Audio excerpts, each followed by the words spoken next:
I get hot. We hot mics now. I don't know how flailing your hair around is going to prevent that if it's meant to happen. It's up yet, Bo? I'm checking now. Oh, I can't find it yet. Can't find it yet. That's why you go a little early to see.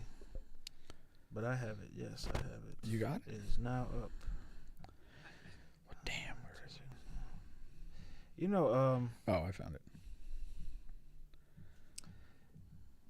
It was the craziest thing, and Dee La, you don't have to take a part in this conversation. Mm-hmm. It's just how like pre-show. Okay.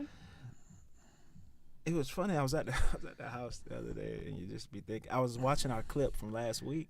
Which one? The wine thing. Fuck, I left the wine in the refrigerator. I'll go get it. Can't carry on without wine. And I was thinking, like, I really thought I was like a freak until I ran into one. Yeah. You know, like that's a thing. Like you think, It changes your whole identity. It changes all this time. Like, oh, you thought you were the danger man. This is what y'all do over here. That's why you should ask questions first. That'll shake you, Bubba. Yeah, it's like that. I didn't know. Did you find did you kind of go into competition with her, where it's like you're gonna have to out freak her? Here's what I do today. What do you feel about cow's blood? You want to hear a very funny story? Yeah, of course we do. Yes, I do. Who's gonna say no to that? Absolutely. Do you Right want to now. hear a real funny story? Nah. No, because it's funny because you just said the competition thing. So I was with this clown, right? A little? Like, This is getting really good. This is pretty freaky. Okay, I'm back. Got to admit, I'm very literal. I'm like a clown. never thought of bringing the circus into the bedroom. I'm like, yeah. Teach me something. Go ahead. yeah, so I was with this girl. She wanted to be funny all the damn time. Oh. But this is our You? No. this is our first time like doing something, right? Okay. Anything sexual. So we get started or whatever, and upon entry, you get you get going. Her head just I was thinking the door or the girl, but I'm with you. Okay? It sure wasn't the door.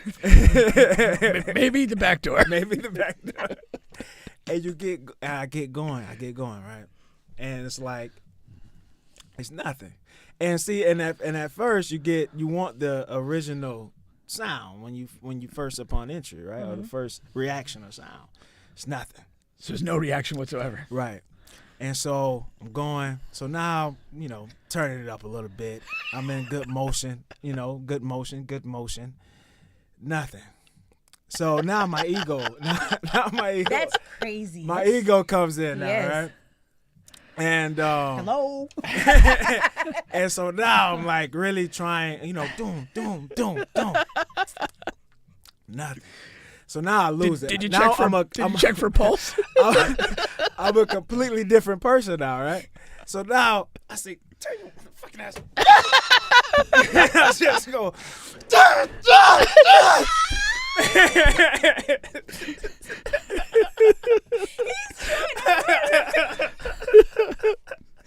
I was so fucking pissed off. I'm just picturing a rag doll. What is she doing? Yeah. She just turned over fucking laughing. Oh, she's And into like she something. was really trying to hold it. But that was, I don't know. I just thought that was funny. That is pretty funny. That is hilarious. So she was just intentionally not giving you a reaction. Right. That is some clown shit. Like, what you here for? Exactly. There you go. There you go. Guess that makes sense. Bubba's night with the clown. I guess we can start the show. On that note.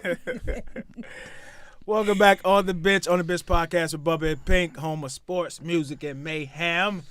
Alrighty. We got a decent show for you guys today, I like to think. Always fun and entertaining. Just decent. Try to be. I strive for more than decency. We have definitely Dee La on the show. For sure. All right. And we're going to be talking a lot of trending topics in the world of the sports, music, and entertainment. Not so much sports with Dee La. She's not the biggest sports fan. Whoa. But luckily for us, there's a lot of boo. That's a sports term. You're getting better. You're learning. You know more about sports than you thought. I've been watching, guys. Thanks. So we're going to be talking. There's a crazy teacher that may be facing 40 years in prison. 40 years? Yeah. Wow. We got a cop that may be facing not 40 years, unfortunately, but quite a few years. 6 months. Couple of days. A little off duty. Time served. We'll talk about him. And we have Juan coming in a little later. We'll talk the new Florida Gators dog. Steph Curry thinks he's the greatest ever point guard. Team USA basketball. Some of that good stuff there. All right. I like it. I like it. D-La, I wanted to start here while we have you here. Yeah.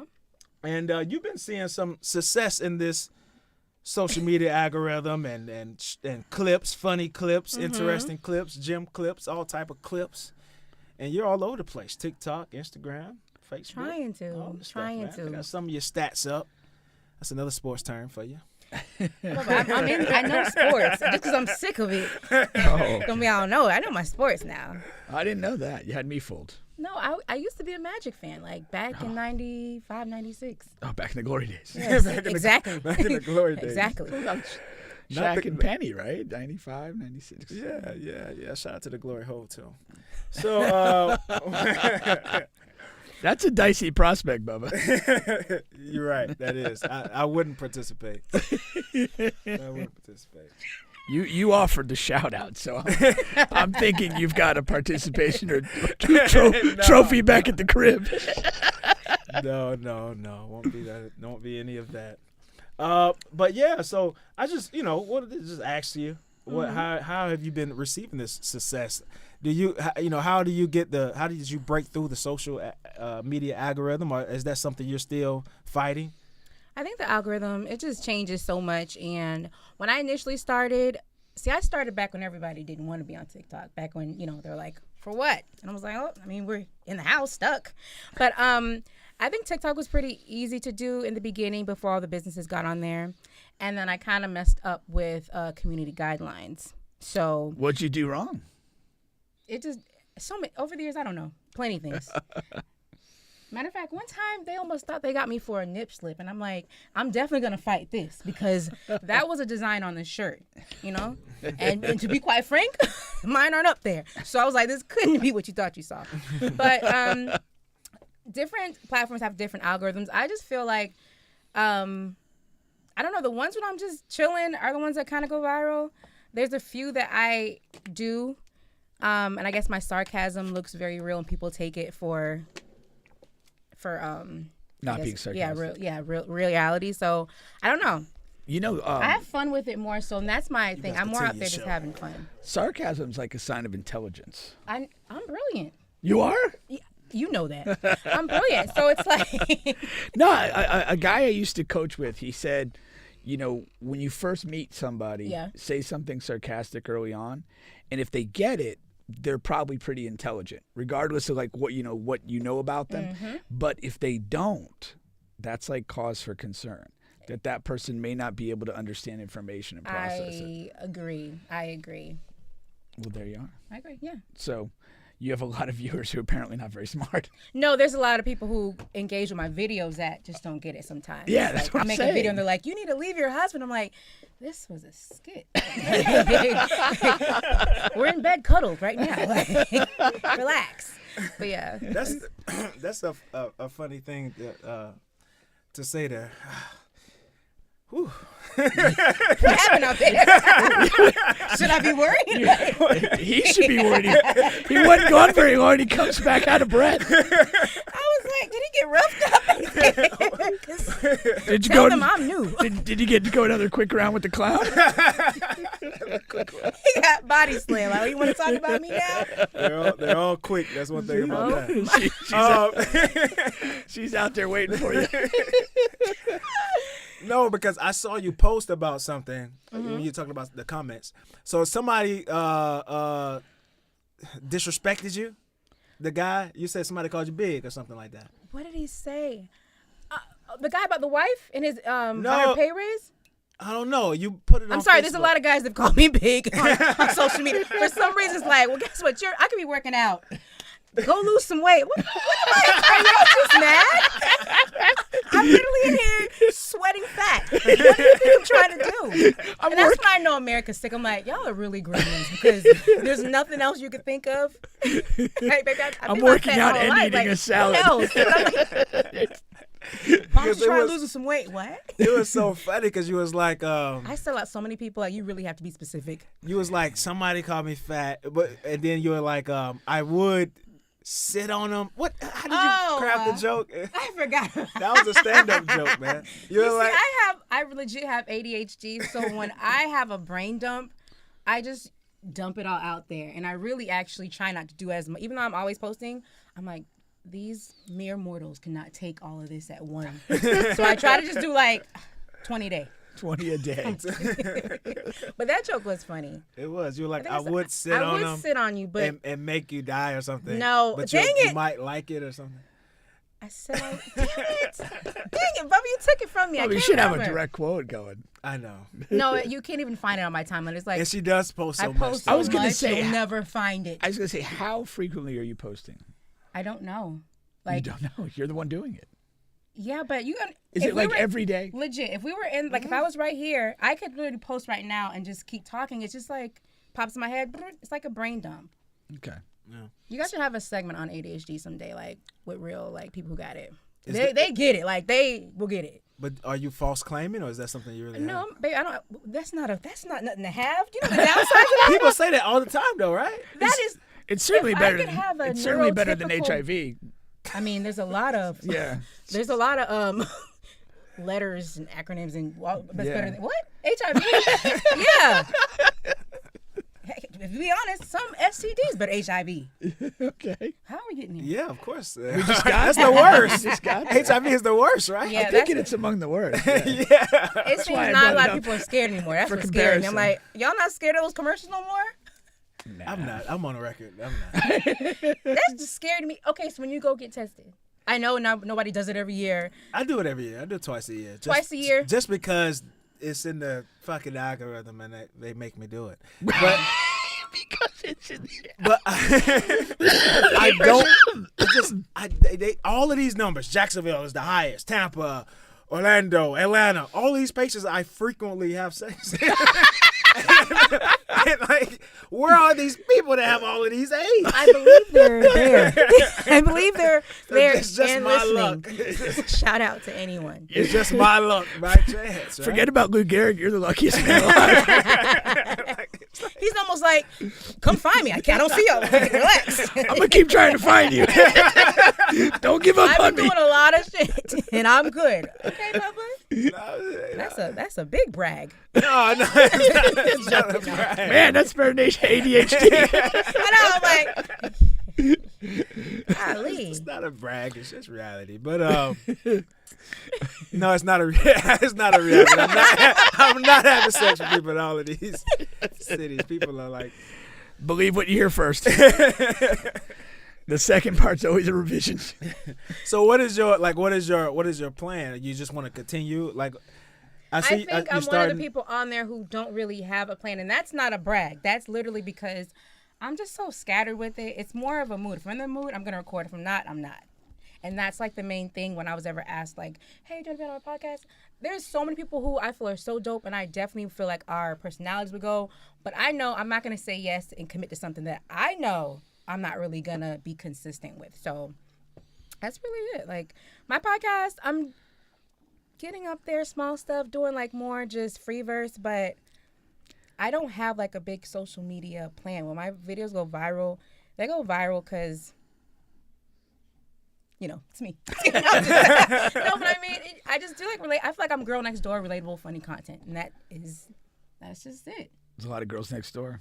Yeah, like I don't really sit down and say this is the one. I really just. So your podcast still like that? Is that like a set format? As you do like a certain amount of time? I'm actually no. You're talking in real time, and you're actually talking way ahead than I am. So she's like, why do you have the merch on? Because first of all, you have to speak into existence. But when I do do my recording, I bought all my stuff. So when I do it, I think I'm gonna have like more short smaller things. I can't do long form. Short clips, okay. Yeah. And I hate to keep bringing it up, but when you see my focus in real life, that thing is baby squirrel. So what are the type of things you're talking about on your podcast? Obviously, I think trending topic is something I wanted to stay away from so bad because I care this much, and I don't care enough to like go back and forth. You know, when you have people who really want to, they really want to die on that hill. Yeah. About like a BBL. I'm like, I don't care. I just said what I said and that's it. But, trending topics. But I want to talk about family dynamics because sometimes we don't really talk about the things that go behind, like behind closed doors and the topics. So nobody ever talked to me about a blended family. And so when I got in one, you didn't know what the hell to expect. I thought I did. Blended as in that person has kids already. Yeah, and you have kids. Y'all have kids. Y'all come together. Only person I saw do it was like the Brady Bunch. And I was like, oh, this is going to work. This is going to work just fine. But just that. So how many kids are in your blended family then? 4. And are they all under the roof with you? No. Okay. 2. Okay. Yeah. 2 are. Yeah. 2 period. Yes. Oh, okay. So what are your what makes it difficult? No, there's so many other dynamics. When you have a blended family, you have like the relationships you build with the children, the other parent, or your child, like not letting your child feel like you're kind of, like, hey, you got to share everything you got, and trying to make it all about your kids you're bringing in because you want them to feel like they're just. It's a whole lot of. There's a piece I'm missing here. Yeah. So, okay. So at some point, more of these kids were in the house. Yeah. Okay. Yeah. There we go. Yeah. I mean, like missing. right now. Okay. Right now. Yeah. Right now it's 2. Okay, So the 2 are in the house are your natural born children, Mm-hmm. and then your spouse has 2 kids. He has 3. 3 Are my youngest, and Okay. is ours. Are they so they occasionally spend time at your house? Oh, not anymore. Not anymore. No. Well, then there's no kicked them out. blended. Did I kick him out? You've solved it. No. You've Yeah, that's what I'm avoided the saying. There's blend. like other stuff, but this is not just like pertaining just to my situation. When I talk to, it's funny because like a lot of moms or stepmoms, bonus moms, they don't want to talk about it publicly. But then if privately with me, I hear so many horror stories. And I'm like, is this the Me Too movement? It's just a lot of stuff that goes with it. So that's why when men who don't have children, I hope this doesn't sound wrong. Listen, y'all are a big deal. If you don't feel like being with a woman who has kids, or you don't want that to take that on, people look at it like, well, it's a character flaw. No, you don't have to. A lot comes with that. A lot comes with it. Even in the best situations, a lot comes with it. So. Well, well, ladies, Bubba has no kids, but he's a tad bit promiscuous. So. But I feel like, but you can be. That's true. I'm all for it. No, so be safe. Having been through the experience you've had in the blended family, like what were maybe a couple takeaways that you didn't anticipate but turned out to be much bigger issues than you would have thought? Let's say that I didn't think it would be a bigger issue. Small things like here's one thing. If you take and if somebody has a blended family, they're gonna know.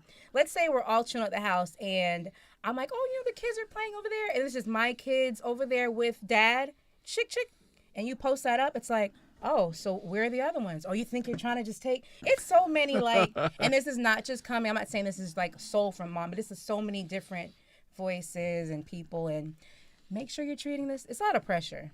Yeah. No, I that I don't have no more, but it's pressure that I feel. But that's all a women thing, though. The women thing? That's a woman thing. There's men, daughters and women thing. But there's also men who feel like, that whole, these are my kids, I don't need no men. There's men who do that. Maybe whether they say it like that or they act funny, there's men who feel like their presence is a threat. Just in that one example you brought up. But I'm sure in a blended family, there's some things that guys are going to be uneasy about. But just in that example right there. Disciplining kids. When it comes down to that, it's everybody. It's not. There's not just black and white. There's a big gray. My kids never had any rules, and you point to me about discipline. I knew you didn't. I was like, disciplining kids. You don't know about it, but it's so. Yeah, I don't know anything about that. That's a big one. Nobody ever had a bedtime. Everybody is cool with it. Like some people feel like, listen, and then my kid acts up, don't talk to him. I don't care if they burned your house down. Come to me. But that's a perfect example, because what if the other person was a big rules person and big, whatever. Yeah, it's so much lines in hindsight. I mean, life is life. I never ever have any regrets, and plus, things turn out how they're supposed to. But in hindsight, it's definitely something I feel you should think about and like look at the bigger picture. Because whatever like small little pink flags you have there will be red later, and whatever's green is gonna blossom later. So just I don't know, man. I think this is another comment, but I don't know. It could be true. It could not be true. But I feel like one of the biggest mistakes I probably made was I let go a woman who had 2 kids, who I probably should have kept. I agree. This is not a don't be with somebody with kids, but I feel like that's also a thing. I have so many. No, not so. Wow, you did a lot. But I know women and men who have came together, and it was, when I say perfect, chef's kiss. So I do feel, yeah, you did lose out because it probably was. It could have been perfect, you know. In that situation, the kid's father, was he involved? Not involved? What was the situation? Lightly involved. Lightly, what's that? Yeah. What's a lightly involved dad? Well, of course they weren't together, and I don't think he had. Pick him up when he could. Maybe once. There was no like set regimented schedule. No. He wasn't showing up at all the events and things that the kids might be involved in. But that's even fine. Like that is even. I don't think that's a big deal. Like what my do you husband mean? and Maya's dad, they never they don't have any rifts. Never have. She's 17. They could be in the same space. Not a problem. So it's not all situations. It just depends on who they had children with. If they're just like emotional intelligence is low. Well, that's why I was trying to gather a little bit more about that circumstance, because again, lightly involved is probably good for you if you were to remain in that situation, because you're not dealing with a heavy competing dynamic. Mm-hmm. Yeah, but with me not having any kids, I'm looking at it as, okay, if I step in, then I will have that responsibility. Yeah, for sure. So yeah. I become the heavy. I think it's more of a load off if the dad is heavily involved, and I'm like, well, I barely have to do anything. And that's one way to look at it, Well, I think that goes to the extent of the relationship you're potentially aspiring to. If you're better off being essentially the de facto side guy with minimal involvement of the kids if you don't want to carry that load. Women with kids, they don't let that go on for too long. Right, I know. That's probably why. But not every mom is looking for you to be like the kid's father. No, right. That's no, but I'm saying true. if you're gonna progress in a relationship so that you're actually living together and the kids are gonna be in the same house, you're gonna have to do something. You have to figure something out. But figure something out with, there's rules, you're the head of the household, but I don't feel like every woman's like, hey, well, Johnny had a bad day. You go in there and tell me how it goes. She's going to probably want you to accompany her. It's not about what, because she'll say whatever. These are my kids, you don't have to do it, blah, blah, blah, blah, blah. But what the reality is, you're going to be the father figure in that house or in those moments. You know what I mean? So that's just how it goes. Yeah. All right. I don't know. But yeah, I'm sorry. No. You okay tonight, Bubba? Once again, you guys are on the bench podcast with Bubba and Pink, home of sports, music, and mayhem. Yeah, I was trying to figure out Kobe, but I don't know how long the comment been up there, so that's why he said Bubba bag wasn't deep enough. He ran into LaFreak James. Maybe when I that was the girl. Back. Okay. It was definitely the girl you were talking about. Okay, and Ebony says follow ADHD. Fellow ADHD thank you. person here. We out here and they were just trying to function. That's it. Do you take medication? Yeah, but I mean, I just said some Adderall. I thought it was gonna change my life. I thought Adderall was I was like, Adderall, a planner, meal prepping. I'm back to being like a functioning adult. No, I don't even take it that much because who wants to be focused on anything all the time? I don't know. Adderall holds you and doesn't let you go, and I'm not. I don't know. So no, I don't take it all the time. I should. Is my doctor watching this? I'm supposed to take it daily, but do you sell your extra pills to people on the street? Absolutely not. Okay. And I'm happy you asked me that because I'm really getting sick of people being fake concerned. Oh, Andy, how are you doing? Did you have any extra? Excuse me? And you wouldn't believe who's asking. I'm like. And then Kobe says, no way he would go 2 kids to 0. And that's how I was thinking at the time, but I shouldn't have been thinking like that at the time. Like if you don't have any kids, you come into a situation that person has 2. Right. So it's 0 to 2. Well, you could have twins naturally. Yeah. What if that person just has twins? I feel like I feel like you would know, but it's just check. You have to just like really assess the situation. You can't just be blinded by movie nights and good sex and then be like, oh, this is great, this is it. Well, that's why I would want to go back. Did you actually meet the kids? Yeah. Did you like the kids? Yeah. Well behaved? Yeah. Dang, Bubba. I think that's a big thing because I think you could genuinely dislike a kid. It's like okay to do that. And so it's like very much okay. It's just like this kid's kind of a jerk. I mean, I don't need this in my life. I mean, it's okay. Yeah, that's a topic too. It is though, for real. No, it is. Trust me, I know. Firsthand. It is. Oh man. Let's get into some trending topics here. Let's start. You seem interested in the teacher, so I'm going to play the teacher clip. As soon as I click on it, the one maybe facing 40 years. Yeah. Let's figure out what's going on there. Let's figure out what's going on there. All right, here we go. Investigators say between late May and late July, the two exchanged a whole lot of messages, more than 2,200. In those messages listed in the criminal complaint, Bolden acknowledges that the teen is a minor and that she feels guilty. But in one message, Bolden writes, quote, "I want to see you as often as possible, and the rest will just happen." This picture of Bolden is included in the criminal complaint against her. A selfie prosecutors say she sent the teen. Prosecutors say Bolden also sent photos we wouldn't be able to show you. The victim told a Brown Deer police detective that Bolden sent him nude photos in early 2023. He was 13 at the time. In June, right before school was out, the teen says Bolden picked him up and they had sex in a Brown Deer park. In late June, for his 14th birthday, the victim says Bolden bought him a gun, something prosecutors say they were able to trace and confirm. The boy told investigators the relationship with the teacher ended in late July, when Bolden refused to buy him another gun. The story continues for Bolden. If convicted of both felony charges, she faces more than 40 years in prison. Traffic was a little strong in that segment. Every sentence she said, it was like, what? What? Yeah. But that's a wild story. I mean, oh my gosh. Happy 13th. Here's a firearm. What are we 13 doing? 13 years old? Yeah, I don't know. 40 years, give her 45, 50. That is insane. That does raise, like, this is one of those categories of crimes where it's just like, is there any pathway to rehabilitation for this person? If you're that into teenage boys, you can get rehab in prison.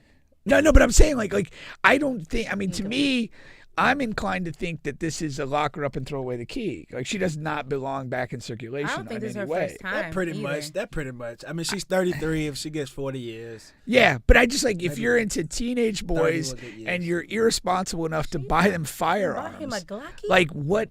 Where do you go from there? Yeah. What's your pathway back to being a decent human? I don't see one. That's crazy. That is beyond crazy. When the lady was talking, I'm like, huh? Okay. All right now. It just kept going up and up and up. Yeah. And he just said, like buy her me sentence another. He said, buy me a gun. Buy me another one. No. All right. She's gonna use that. She's gonna use that to mitigate her sentence. See, I realized that one was enough. Like, give me 5 years and some probation, please. Like, oh no, my gosh, that's not how this works. I mean, that's crazy, man. I always wonder, like, because this time, nothing about her time is anything I would ever, like, question, but who comes up with the numbers? Because why come they're so high and so low? Like, I feel like her number makes sense, but I feel like they should all be up there. What you mean, the 40 years? Yes. Oh, they should yeah. all be up there. It's like they roll the dice, be like, well, without the gun, she's probably looking at about 20, like 15. Oh, probably way less than that. Yeah. I mean, without the gun, I think it could be one of those things like 3 years or whatever. Stop lying. Well, think about it. Think about it.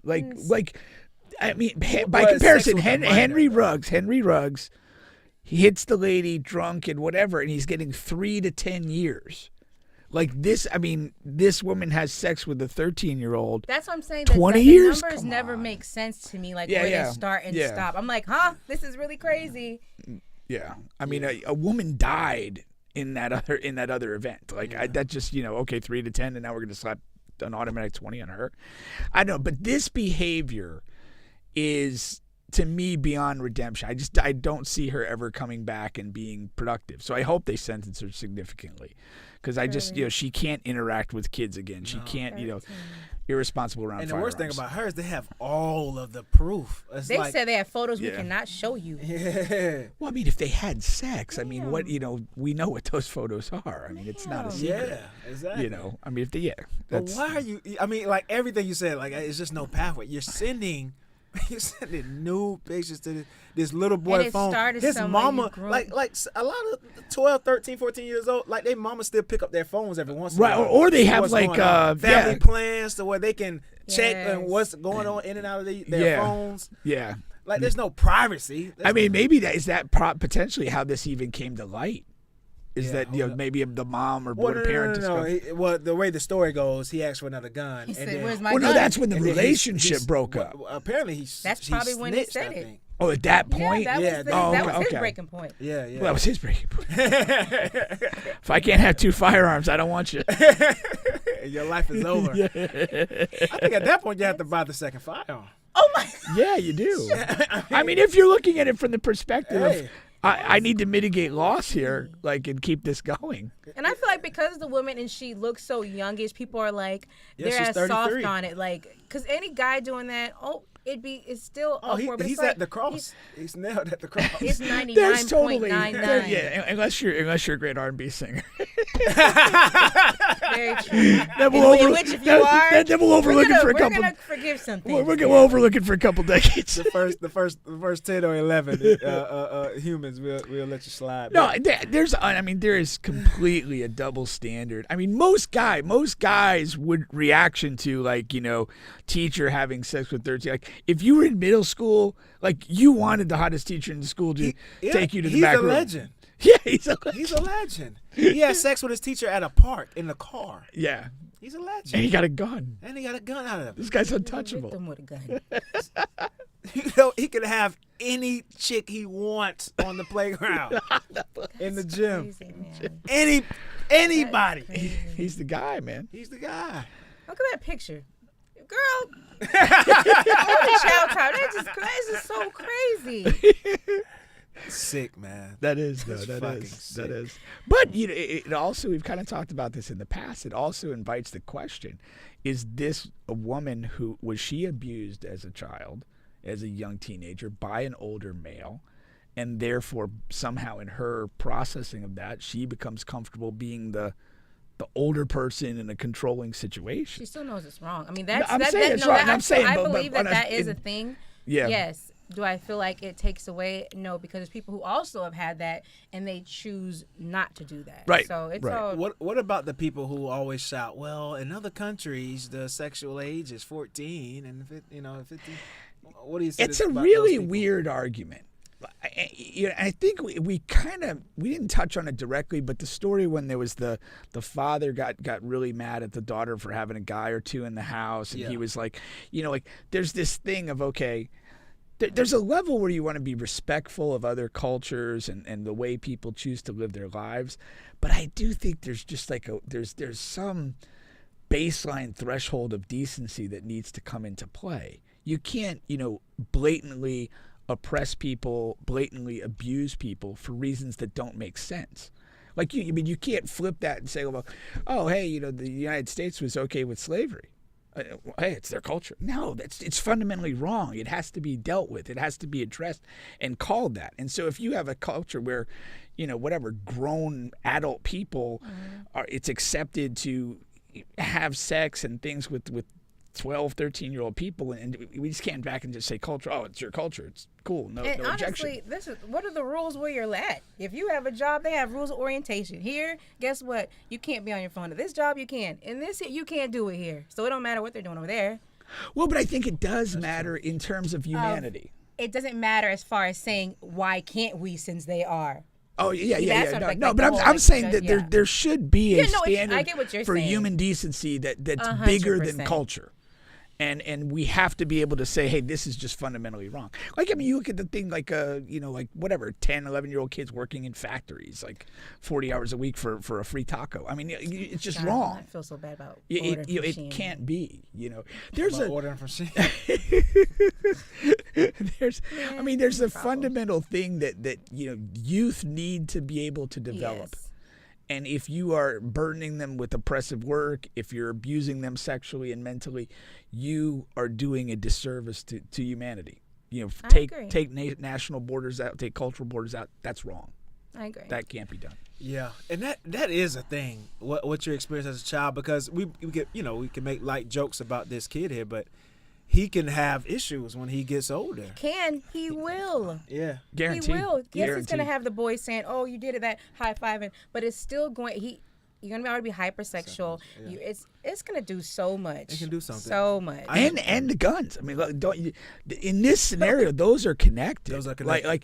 That guy's gonna have issues with weaponry and with his own sexuality. Yeah, for sure. It's not a, it's not a it had an impact on me. I was like, I told the story, I think, when we were on the radio, but when I was younger, 13, 14, a lot of the older guys in the hood, what they would do is they would like get these women to come and like have us to have sex with them. But I didn't have sex there. Instead, they would give me head. You know what I mean? And like now I'm a person who's like overly crazy about getting head. You know what I mean? Right. Like that drives my sexual experiences and how I'm dating women. Like if their head is bad, it's nothing I can do with you. But I'm sure a lot of that comes from that experience. The original experience, which again, at that point, it was probably even more exceptional than a normal progression to getting head when you're whatever. Right. And you were ridiculed if you you're scary. If you didn't want to do it or for whatever reason. Yeah, you're scary, gay. You're gay. You're scary. Oh, yeah. You're a virgin. You know what I mean? So you really felt a strong pressure to do that. But it's really generational because somebody did it to them. It's like generational. But just how we were saying, that was your experience as a young one, but it's like you carried it over. Yeah. Hello? You see what I'm saying? Like people have a choice. Some people were in that situation as a child and they did carry it over where they pressured younger people to do stuff. So it's still a choice that we all have, even when we have experiences. I had experiences that definitely should not have happened to me, and I know that I attribute it to like, okay, I was more promiscuous growing up, and like, you're there, but you're not really like there mentally and for the right decisions. But you all have choices, if you're gonna that is a tremendous human dynamic, because your experiences are going to have an impact on you. All of them. But you have to, there has to be a component of personal accountability and decision making that you're going to, have to live with. And it's going to shape your life. We've said before, like, you're more defined by your decisions than whatever your talents might be. And that goes in regards to trauma and experiencing bad times, and what you decide to do with that experience. What defines your story. fortunes. And it's not like playing it light. So many have sad stories. People may be vocal about it, or they may just keep it in. But what you do with that story, if you let that story shape you into this, or you shape you into a monster, or shape you into a victim, or shape you into where you're like, this happened, I know what I could have prevented it, or I could not have prevented, whatever the story may be, you just don't let that shape you into, like, you don't have to be a monster or have to be the predator of the next generation. Yeah. So it's unfortunate. Like, I never say, like, oh, who cares what happens? It's very unfortunate because I'm sure something happened with her past. Yeah. But I mean, still, well, girl, no. and just like accountability, you got to take up for your consequences. So you got to do your time, girl. But that's that thing. Like, I if whatever happened to her, and at 33 years old, this is the decision she's making. Like, I don't see where she'll have the power to make a better decision. Exactly. It's hard to fathom. It's hard to see. Yeah. I feel like people can change, but sometimes it won't be in society. He'll be over back there behind the gate. That's for sure. Well, once again, you guys are on the bench podcast with Bubba and Pink, home of sports, music, and mayhem. We are available on all, and I do mean all podcast streaming platforms, including here on YouTube. Please like, share, subscribe, all of that good stuff. Want to give a quick shout out to one of our sponsors here, Royal13thebrand.com. Again, that is Royal13thebrand.com. Use promo code Bubba Pink, and you'll be fresh heading into the fall. But there's still a little piece of the summer left, so you can get you some shouts, tank tops, all of that good stuff, and while they're on sale here, if you use promo code Bubba Pink, you'll be in good shape. All right. Let's go here, man. Let's go here.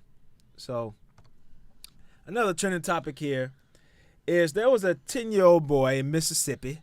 Shout out to Carvis and Darnell. Both have been on the show. They're from Mississippi as well. So this boy had decided he needed to go use the bathroom while his mom went into the store. She went into some store or some business or something, ran into there, and he was left in the car. He needed to use the bathroom. So he got out of the car, went behind the car, and took a leak. All right. This cop saw him take a leak and took him to jail. Took this boy to jail, handcuffed the little boy, put him in the back of the police car, and took him to jail. And since this cop has been fired. Good. And maybe looking at charges here. The mom wants to, of course, wants to press the issue there. But this is just another wild story here, man. I mean, I always say, there's people out, whatever, killing folks, raping folks, and had more important things to do today. Get somebody that's worth it. Get somebody that's worth it. Is this what you're doing with your hourly? You're just sitting there like, oh, I got him. What? I got a live one. I'm calling for backup. We just talked about decisions, and it's like the officer's in the position to, overlook this. Like at the end of the day, there's no consequence to this. There's no significance to this. A 10-year-old boy, a little boy. It's not like you rolled up on some type of man doing indecent exposure. You're like, a 10-year-old boy had to relieve himself. Because where's he going to do it? In the car? Exactly. How do you even question him? Yeah. What are y'all here doing? I had to pee. White. That's what I feel like a lot of people are really losing it. I'm appalled by this. And this is when police feel that there's negativity directed towards them. This is a big part of the reason why. Yeah. This is this officer thankfully loses his job. Maybe he'll face some criminal prosecution, and I'm every bit for it. But if you look at the police as a whole, this is hurting you as a group. This kills your perception in the public when you're exercising your authority wrongly to do this and to create this viral story. You all lose. That's insane. Is that him? Is that the boy? That's the little boy. Yeah. Who'd you think it was? It just got. I kind of thought he got a picture, but that's still to me. Look at that little boy. Yeah. Bubba's got a catalog of 10-year-old boy pictures. Okay, time out. Come on. What's going on? Come on now. Do what you got to snip and edit. You know what I'm saying? Even his lifestyle. But I really legit was like, who could look at that little boy and say, "Put your hands behind your back, piss." Right. What? Right. For peeing? And we just talked in the last segment, the things that happen to kids, they have an impact in how they develop and how they see the world. Come on now. Yeah. You made. And to go through the whole handcuffing them, putting them in the back of the car, taking them on the ride, and actually putting them in a cell. Who knows what he said to him in the car? Oh, sure. Absolutely. Processing them and all, going through the whole 9 yards. Yeah. This is a teaching moment, if anything. Yeah. If I'm a police cop, I'm probably just looking the other way, but at the very least, you wait till he's done. You go up and say, "Hey, kid, you're not allowed to urinate outside. Where's your mom?" That's what I That's another good question. Thank you. What's this whole bunch of steps you skipped?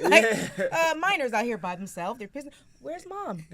Yeah. I don't think. I wouldn't be leaving a 10-year-old. I was about to say. Listen, I wanted to say it after we talked about it because mom-wise, what are you? Yeah. Excuse me? There's no quick place. I don't want to hear that. Oh, I was just running in and out. Yeah. No. And 10 years old, to be fair, 10 years old, he could get out and walk along with you. You're not pulling kid out of a car seat. Yes. He's not so small he's going to dart off in crazy directions. Like a 10-year-old, hey, get out of your seat. We're going in a store. You're 10 in the car and you already have to pee, so you... you know how kids are. They gotta go. They're probably like nervous. Okay, when she's coming. It's like, I gotta go. He knows if he does in the car, his butt is grass. Okay, that's not even an option. He knows that, and it's nerve-wracking because thinking that he's typical, he knows that peeing outside is not acceptable. So he's already probably embarrassed, trying to do it quick, and then an officer comes, you behind.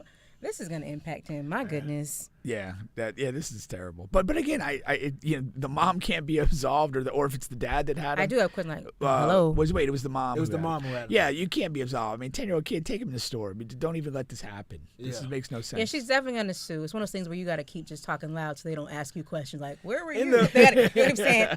In the article, it says she asked them like, why you didn't say you had to use the restroom? Could have came in with me. You know. Yeah, I just there's no way. I was gonna say, there's no way if I'm in the care or if I'm caring for a 10-year-old kid, I'm not leaving them in the car while I go somewhere. They're coming with me. They're gonna be in my line of sight. That's not and people say, negotiable. well, you're just going. I'm not bringing my dog if I can leave in the car. So it's like that's why I can't even get the kid. I'm like, dogs are a lesser level, and I'm still not running in. It's like, I don't know. So let me read some of this here. So it says, okay, the mom was like, I was like, you know better. You should have come and asked me if they had a restroom, blah, blah, blah. The officer said he was going to issue a warning and considered the matter resolved. That's what the officer said. And what the heck happened? He said, but then more police arrived.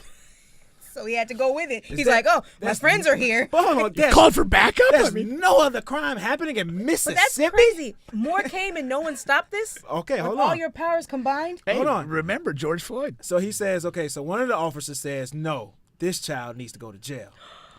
And Eason said he was speechless. He said, why would you arrest a 10-year-old kid? Who's Eason? Eason is the mom, I'm sorry. Okay. I was just speechless right now. And the boy said he was frightened. He started to cry a little bit. And then the police chief is the one that came out and said, okay, one of the officers is no longer employed. Of course, that's the one who said, hey, this is the one who needs to go to, the one who said he needs to go to jail. And he kind of initiated and. I assumed that there was a single officer involved who made this decision on his own. That's crazy. This is one of those group. deals where the officer was overruled, basically. But if there's multiple people, they all should get fined. Everyone, that's how it is. If we're all together and something goes down and we're all just, we don't oppose, nobody even tries to stop it, we're all for it, even in our silence. Yeah, so not just the guy who was like... Every officer on crazy. scene should be terminated. What if he was like the senior officer, which this does not say. I'm just the senior officer that what? That was on the scene. So say if the senior officer came on the scene, I don't even know if that's a thing. I might be making that up. But I was with it though. I was like, yeah, the senior. But he comes and he's like, no, this child needs to go to jail. But the rest of them are just, whatever.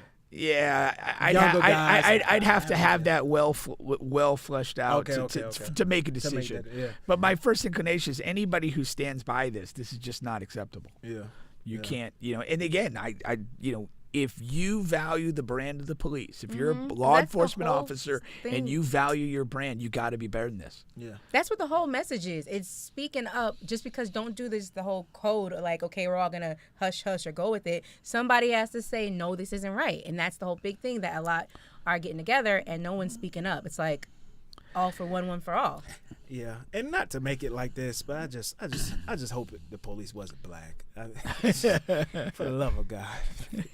Well, why don't they have a picture of the officer? That's very interesting. Usually they do. Yeah. Which makes me wonder. Yeah. Usually they do. Yeah. But that's a really ridiculous story, and again, like this is not like over today because this kid's gonna have to live with this. For the rest of his days. And hopefully he's able to do a good job of processing it. Please do this at 10. That's going to rub you wrong. So I'm sure it's going to affect him. Hopefully, not like extend too much, but yeah, definitely not dressing like a cop at Halloween. Might dress like R. Kelly. Oh my God. That's the second one today. The second reference today. Golden shower. I mean, what are you doing? Third. He's on a roll. Get on your game. He's on a roll. Oh, to another one. We have another one. Wow, a third wild, crazy person. A third wild, crazy person. What do we have going on here? So apparently there's a Chicago stripper. Mm-hmm. Stop me when you heard that before. Right? Just one?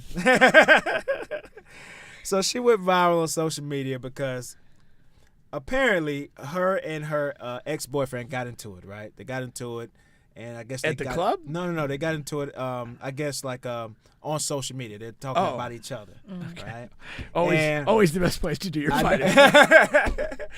And I guess the boyfriend or ex-boyfriend, I guess, had some whatever remarks about her. So this is her response. Boy, I smashed 2 rappers on you in 3 years. You rap they stuff every day. I got flued out, that's the term, stuffed with eggplant and steak. Must not have been future.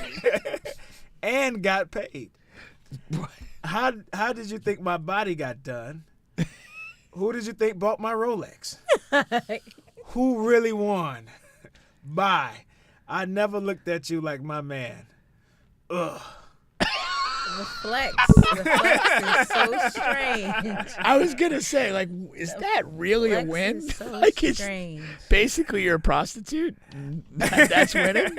Sometimes just silence is better. I'm like, It's the stuff with eggplant and steak. and steak. Because you don't give me steak at home. Like, wow, this is the stars and that we are paid. shooting Like, for. And paid. Paid. Like, I mean, what? And paid. And got my body done. Well, I think I could afford this Rolex. You gave me an Apple Watch. I think I just woke up with this one day. I do have questions though. Like, did he not have questions? Like, hey, where you going? Well, she is a stripper, so maybe it was a good night. You know what? That's true. You can always say that. You can always good put it night. on to the but night. the reality, like, even if it's a good night, you know what a good night entailed, Yeah. and it wasn't lap dances. Like, Oh. Unless the you always champagne say, room. unless you had always say Yeah, like, you oh, ain't the get- rappers, or you could say, yeah, so and that's so came down in the crazy. club. Nah, you're. This is one reason why you don't take any strippers seriously. Like, there's no need to do that. Is it? Yeah. Why you do? Not me. I don't want to say not me. I had this conversation with my homeboy. My homeboy had a stripper that really liked him, and I told him he should have dated her. You know, Dated her. Like, that's fine. But in like, a relationship. well, that's not fine. I just, you cannot. I mean, to me, you can't take somebody seriously that literally makes a living entertaining guys like that. You can't take them seriously. I always want to be like, You could- yes, you could be- can if you love them. But You I could can't be no, but tough. you could It'd be cool tough. with them. You could whatever. But to me, you can't take somebody like that seriously. But not all of them goes to the champagne room. Some of them keep it surface level, dancing. Is that really the lap name for that dances. room? I mean, but I'm sure some clubs have different Have names. you been for 'em. in one? The Boom Boom Room. I'm sure certain places have different names for them. Okay. Whatever. But Bubba doing the Denzel repeated No, thing. it's okay. I got it. I got the first one. I was like, oh, he didn't hear me. I got the second one. Sorry about that. Oh my That's gosh. his move. That was That's amazing. Bubba's move. No, I've been in one. I've been in one or several, but and not all the time. Some guys have. Yeah, I guess. Okay, if she goes to that room, it's probably something extra going on. Mm-hmm. But I have a homeboy. He only likes to get jerk offs in that room. But I guess that's still, you don't want your girlfriend. Do you want to be the fifth Jerking jerk it off down. of the night? I'd be like, what are we doing? I mean, it's just, I'm just saying. She's jerking off for like $1,000 or something. Like, that's an easy lick. But I mean, you honestly, like, you feel like you could take like a stripper seriously in a relationship. I probably active couldn't, but stripper. I personally probably couldn't, but I am for strippers being loved and in relationships. I don't think Me all of them. too. I don't think Really? all of them do the extracurricular stuff. The problem is it's hard to determine which ones do and which Exactly. ones don't. And unless you're there every night, and who wants to be that guy? That's what I'm saying. I know, Like, that's that's the no way to right live. thing. There's no way to live. But that's my point. Is like, why? Like, you just shouldn't take a person in that lifestyle But seriously. there's some men who can be in that lifestyle just fine. Yeah. But if that, If you to aren't me, that man, you should stay away. to 'cause, me, yeah. if again, well, that, I mean, that goes to the, like, people mutually could say, you know, we're going to be in that lifestyle, or we're going to be swingers together. We're going to do whatever these things are that are out there that people could do. And if that's what you guys are about mutually, that's fine. But if you're not like all the way there, don't pretend to be. Yeah. Definitely, you can't pretend. The first night you can be like, wow. She jumped in the bed. Hey, babe. Don't touch me with those hands. Babe. Like, come on now. And then I guess sometimes you want to let me put it in a more dancer. Let me put it in a little bit different way too. Like, okay, so what about somebody you're in a relationship, or you're talking to somebody like who's like a serious, like, attention starved IG type of person?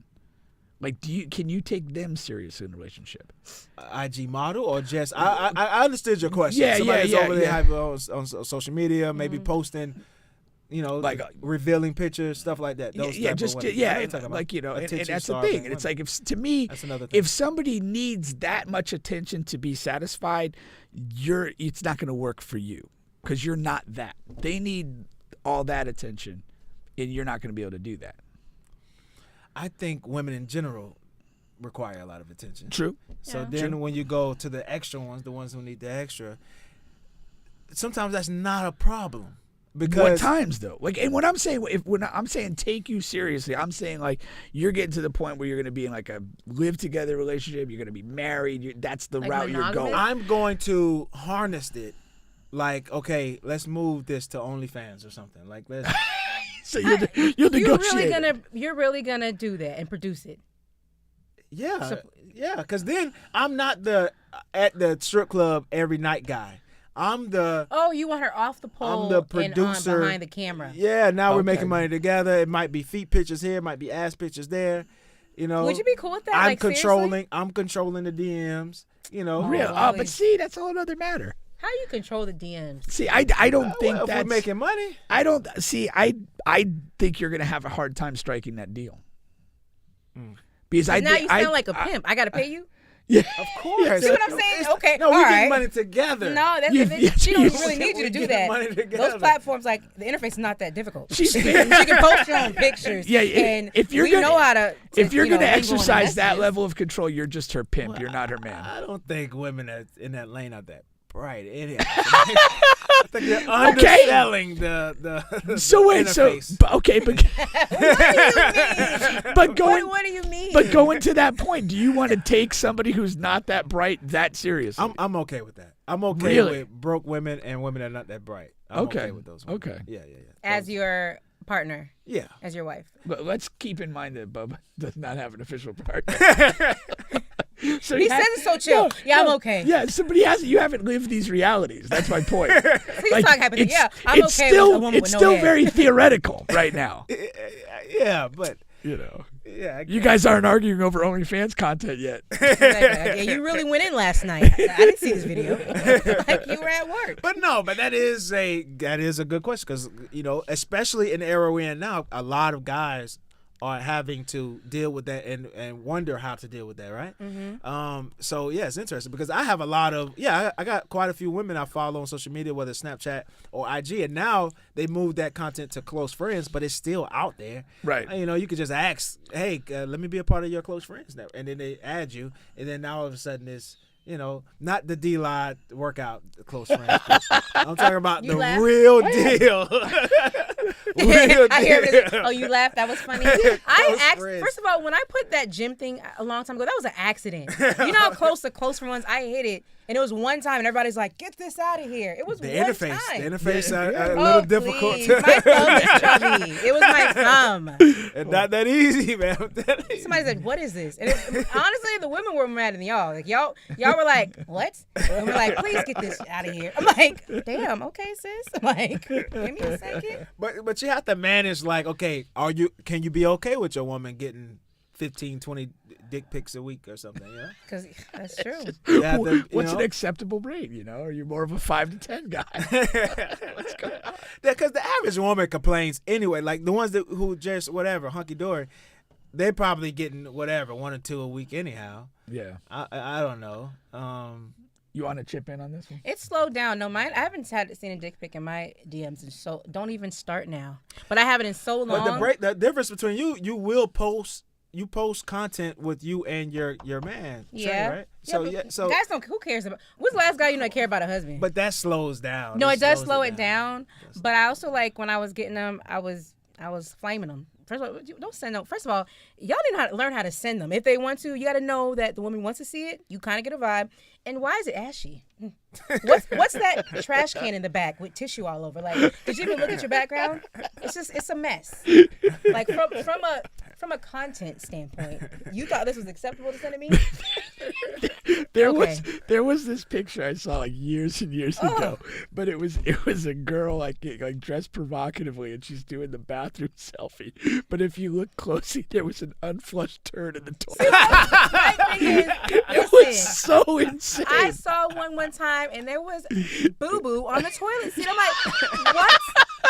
I said, are you okay? Are you unhinged? Don't you ever send a woman this again? But that's your cute. Like, you could help clean up around the place.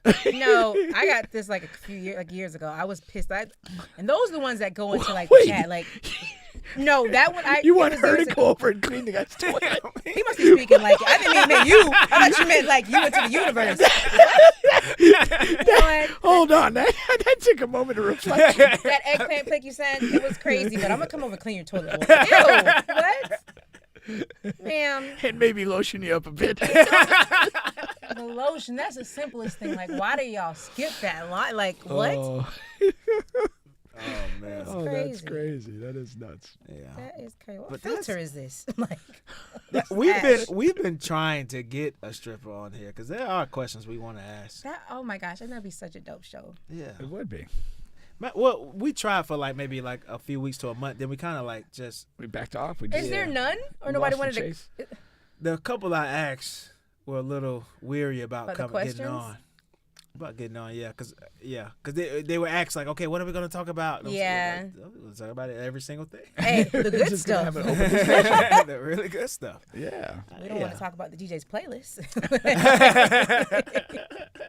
But we're gonna keep that hope alive. That would be honestly, that would be a nice little one. It would be. Yeah. All right, here. Let's. I'm gonna attempt to do. Was there any more meat on the bone there with the stripper or no? I don't have any updates about if they got back together. That was just the weirdest brag ever. That really was. I'm like, girl, there's a million y'all doing it. Like, this was not I don't know. Maybe when she wrote it, felt like it was. But that's kind of in the same lane that a lot of like female rappers are in. Like, she's almost like speaking their truth. Because that's what's like, it's like what's floating. Yeah. Yeah. I know. Yeah, it's what's floating. Yeah. It really is. It really is. That's the times we're in right now, to be honest. So. That's for times. But I'm just like, I was just shocked that I'm like, this was the brag? I got stuffed with steak and what? Do you listen to that music? When I work out sometimes, but I know when to turn it off and go home and cook. Like, I'm not, just like the guys, like, y'all been listening to 21 Savage when y'all get out the car and go to work. Hello? When do you know that it's time to stop listening? When do you know? Yeah. When you start adapting what you're hearing, like, you know, if Trey calls and say, hey, and I'm like, what'd you say? Like, why am I raising my voice at the brilliant? This ain't my life. But if you listen to that music all the time, it's gonna have an effect on what you like start aspiring or adapting. I don't care what anybody says. I tend to agree with you on that. Because what she wrote sounds like a rap verse. It does. I can really hear like Young Miami. And he brought me 2 steaks and some eggplant. Like, okay, all right, a nice little beat. All right, here. I want to do an ad really quick here. See how this comes out. An ad? Yeah, for my favorite wine, man. Oh, really? What is your favorite wine? I guess we're about to find out. We are about to find out. So my favorite wine is San Sebastian. And you guys should really check it out. San Sebastian is a Florida wine, actually. Really? So, first of all, if you love wine, you should check out San Sebastian. They have white and red. It's a beautiful, wonderful taste. But if you're from Florida, you should really check out San Sebastian. It's a Florida wine. Where's the vineyard? It is in what are we looking at? St. Augustine? By St. Augustine. Am I wrong on that? Do I know my wine? It's your favorite wine. I'm gonna believe whatever you say. It is St. Augustine. Is it sweet? Huh? So that's the beautiful thing about San Sebastian. It has just a sweet enough taste. It's not a dry wine at all, right? And it doesn't have that much sugar content in it. So if you're a person who likes to watch for their sugar content, likes to watch for their carbs, if you're looking for a keto wine, whether you do or whether you don't, this is a great tasting wine with low sugar content, but still has the sweetness that you're looking for when you're looking for a red wine or a white wine. Do you prefer the red or the white, Bubba? I prefer the red. It's very compelling. I prefer the red. Okay. Yeah. Most men, I think, prefer red, right? You think so? You drink all this tonight? No. San Sebastian also has a decent amount He of actually, alcohol he actually volume. started this morning. I was like, I'm in. You should be in San Sebastian wine. I like. Oh, you should tour the vineyard. I should. Maybe they'll give you a pass and you can kind of do a invite clip. me out. This is my favorite wine. I am a San Sebastian freakaholic. Freakaholic. How do you feel after you drink? Do you feel just like chill and mellow, or do you Chill. feel like romantic? Chill, romantic, Really? all of that good stuff, man. I like it. Gonna be a special night at Bubba's house I tonight. like it. Romantic. Yes, very much so. Bye-bye. D-Lo, I had every intention to ask you this before the cameras came on. Oh, interesting. Yeah. This is what we're going to do. Sadly, Yeah. No, seriously. sadly, we're gonna ask you with the cameras rolling. Not But surprised. seriously, this is my last question for you. Then we can get the your social media stuff out there for sure. All right. Okay. Would you? Okay. Now listen. Let me get the whole thing out. Okay, you're right, because all I'm good at cutting you off. Yeah, you are. Would you participate? Not in a threesome. Though. Where's your head at? Look at you. Would you participate That's where your head. in a music video? In a music video, if the song, would you trust me that the song is not crazy, that you're not doing anything crazy in the video? Mm-hmm. Would you be open to that? I would be open to it, but I'd want to know more about it before I said yeah. No, I know. I'm not locking you in like, hey, I'm doing that. Like, hey, put this clown suit on. Like, damn it, I knew I should have asked him. What's up with y'all in the clown suits today? You said it. brought You it never told me. Like, put this nose on. That was like, that was damn. probably the first time clowns were ever mentioned on the show. And it freaked me out. I was like, is someone coming back here? What Yeah. do you want to add, like, what her role in the video might be? Like, Where's my head at? Yeah, sure. So I'll flush it out here. So there is a song we played on this show quite a few times, and basically what your role would be is you would be like in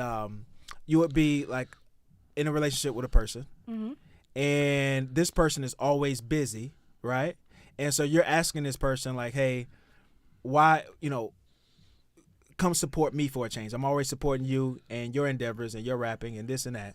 Come support me for a change. And what you're doing is somewhat, I haven't 100% fleshed out exactly what you're doing, but it's like a either what do they call those women who walk the runway and stuff like that, like a model? something like a model or something like that, where there are judges and contestants and stuff like that, and yeah. Something like that. You What see kind how of light things? that is? Yeah, but I did. But I felt like he was talking. He was treading soft. Like couldn't get Yeah. his words out. No, that's it. Yeah. There's nothing extra. It's not Oh, a it's simple nothing. thing? Yeah, that's the premise. Okay, That's Okay. the premise. I like that. Yeah, definitely. Okay, cool. Lock her in. Look at these barn animals doing. Yeah. Like, But you're also carrying a gun, and then you also you got to torque with the gun. oh yeah, like you know what? I'm gonna get something out of the car. I'll be back, guys. don't- Pass me my bag. Don't forget about the severed head in the backpack. Severed head in the back. Hey, sit next to this line of what? Of cocaine. Oh, I have to. You know what? I've extended myself way too far. Get me out. All right. Well, yeah. What are your social media handles again? And where do you post the most as far as like your funny, entertaining? Well, short honestly, shout out to Jeremy Just Black. He has told me I need to post everywhere because in my head I get locked into a certain platform. He's like, just because you have people on there, there's others on other ones. So I post on everything. It's definitely Dee-La on Instagram, Facebook, YouTube, TikTok. That's where it's at right now. And when the podcast hits up, I'll let you guys know. All right, sounds But good. Right now I'm just putting like all the podcasts, like Freeverse stuff on YouTube or everywhere. Yeah, because you had your cousin on, right? Yeah, she's She lives in my neighborhood. She walked over. Yeah, you tried to hook me up with her one time. Really? No, I was just joking. I didn't I? It was something light on Facebook. It was something light. Oh. Yeah, but then she saw him when he was high stressed. No, Bubba? she got to see him when he was really stressed, and I think that What was Bubba all stressed up about? We were at like this outing, and Bubba lost. Bubba, listen, time out. Bubba was cool the whole time, like he was regular Bubba. Then he lost his keys. I remember that. Yeah, I remember you telling me about this. Like dark. It was almost like, you know when somebody's looking for something and everybody starts saying, well, where's the last place you saw it? And they just turn around like, I don't know. Yeah, for hours. I remember you telling me that story. Nightfall. And then this fucking gremlin had my keys the whole time and knew I was looking. Was that her cousin? No. No, my cousin was just like, he's really upset. I'm like, yeah. Some 90-pound gremlin had my keys, man. The whole time. Why would you do something like that? That's I very wanted to get to the bottom of it, but like I didn't really know everybody like that to be asking, like. Yeah, none of us didn't know. Like we just went. We didn't know. The We just gremlin went. wasn't. Yeah. Yeah, we didn't know any of those people. Be wary of the gremlin. Super gremlin. Shout out to Kodak, man. Shout out to Pink, man. He's wearing a Tupac shirt. I am wearing a Tupac shirt. Yeah, My man. daughter got this for me. Oh, there you go. Yeah. There you go. Yeah, She's part my of fashion pop culture. consultant. She really did do good. Yeah. All right, well, definitely Dee La. Thanks for My having me. hardest word to spell in my phone at all times. What? Definitely. He can't spell I just that can't word. spell it.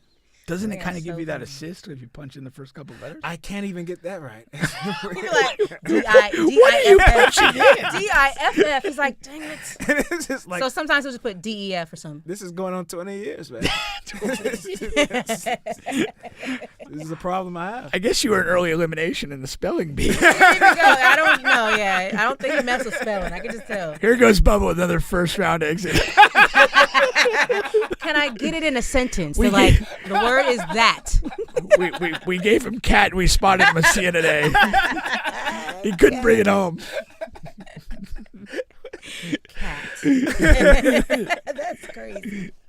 ESPN ain't looking for you, Bubba. They're like, send him to the gym. Sometimes I watch those shows like, these kids are amazing. I'm sure you do.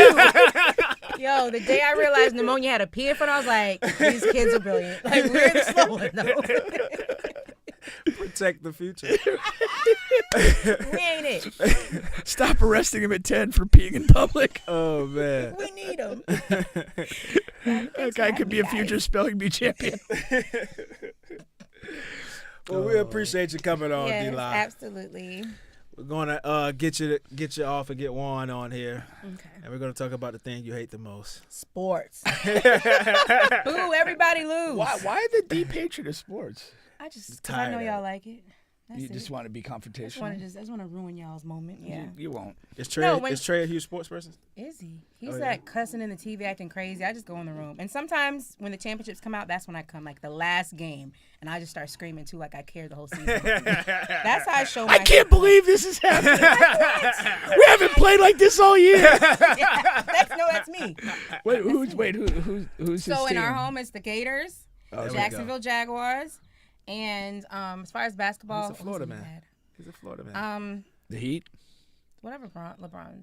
The Lakers. Yeah, he's LeBron. So he's a LeBron guy.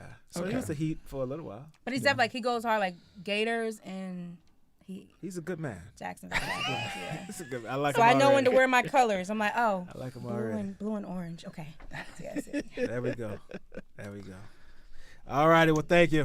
Yes, we will catch you next alrighty. time. I know you got a ride. You to get go. out or no? Yes, it's a whole like. Yeah, this is a free flowing podcast. You can do whatever. You could do a cartwheel out of here if you like. Ooh. There you go. Who is it? Juan? You're Juan? Spit some He's bars Juan, next yeah. time. Oh, I was like, your guy's late. And hi, Juan. Sorry. I know. Just like me, I like rushed here. Did you? We appreciate that. Look like Juan came with some notes. Juan always comes with this. Juan's Why, prepared. are you trying to brag? Dang, Juan. And he D came Law, with next time come with notes, okay? They're all Yeah. in my head. No, we want actual written notes. They're very I have important. my phone. It's all about presentation here on the show. That's right. We don't use notes, but we expect our guests to. It's a double standard. That's right. Take it easy. Juan, welcome aboard. Welcome aboard, What's Juan. going on, guys? Juan is a mainstay, friend of the show. Been with us since day one. What is your what's in that cup, Juan? It's a mix of, it's about 88% water and 12% blue Powerade. Oh, okay. Yeah. Okay. You got to have a little flavor. A to little your water. flavor. You Yeah. do. Little flavor. I was Yeah. thinking for a second it was a Slurpee of some sort. Yeah, but- I'm too old to be drinking sugar.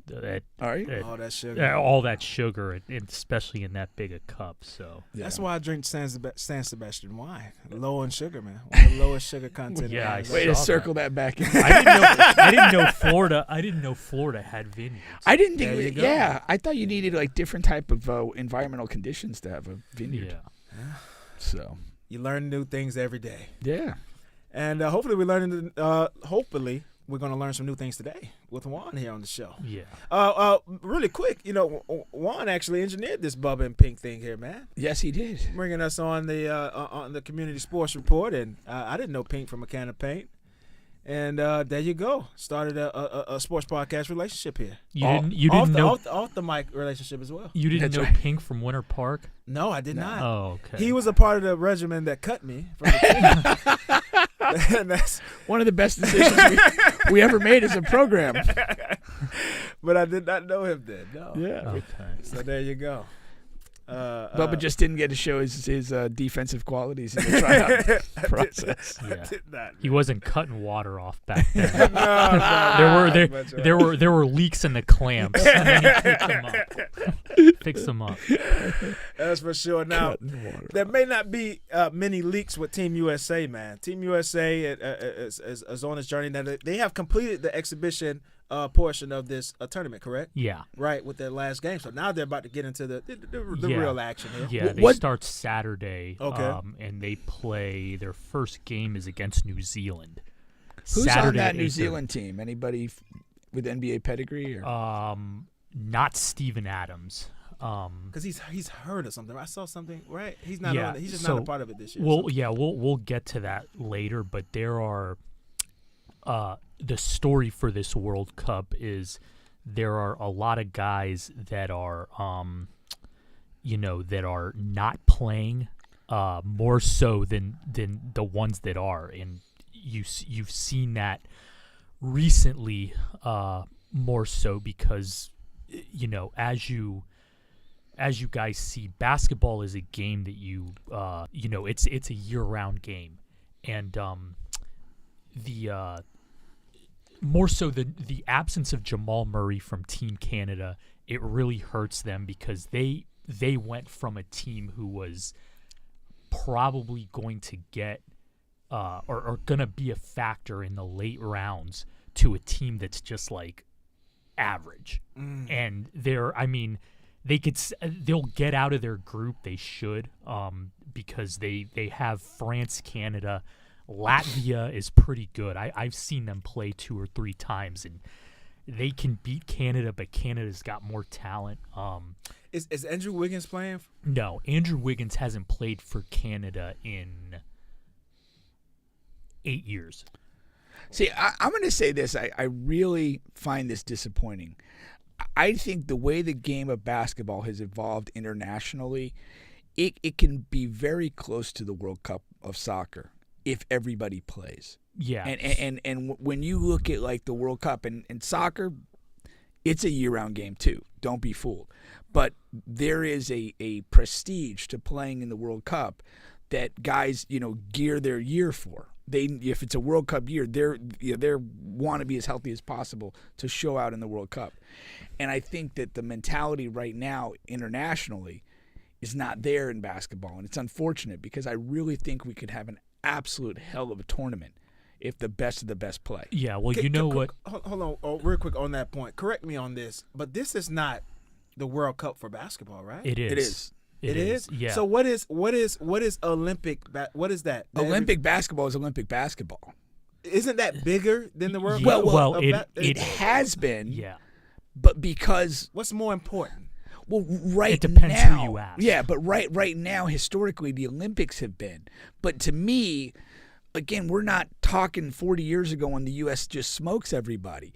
Like there's enough talent across the globe that this should be bigger and bigger and bigger if you get total buy-in from all the best guys. Because how I look at it, how fans look at it, I'm sure the players look at this as well, because that's why we're not seeing the Currys, LeBrons, KDs, the top, whatever, Ja Morant's, all these other guys. Because that's why I think we send our B and C teams to these FIBAs every time it comes around. We send the younger guys because we just don't think it's that important. I haven't even watched the game yet because I don't think it's that important. I don't really care to watch. So it should be. Yeah. So it should be, first of all, so this was when the Dream Team evolved back in the early 90s 92. when they allowed in 92 when they allowed professional players to start playing in this event. You saw that the U.S. was the top dog, and historically throughout the world, up until very recently, the World Cup has always been the premier basketball event. But that changed right around 10 or 15 years ago, and there's two things that I think are mainly responsible for that. Number one is the business of basketball. There's way too much money now in it, and guys are playing year-round, and the reality is for most of these guys, they have to protect they have to protect themselves because they're not getting paid to play in these events. Now, again, you have some places where, yeah, sure, guys are getting some money here and there, but that's, it's not significant compared to what they are getting professionally. And I could evolve in so many examples of that, but I'll we don't have enough. We could be here all night.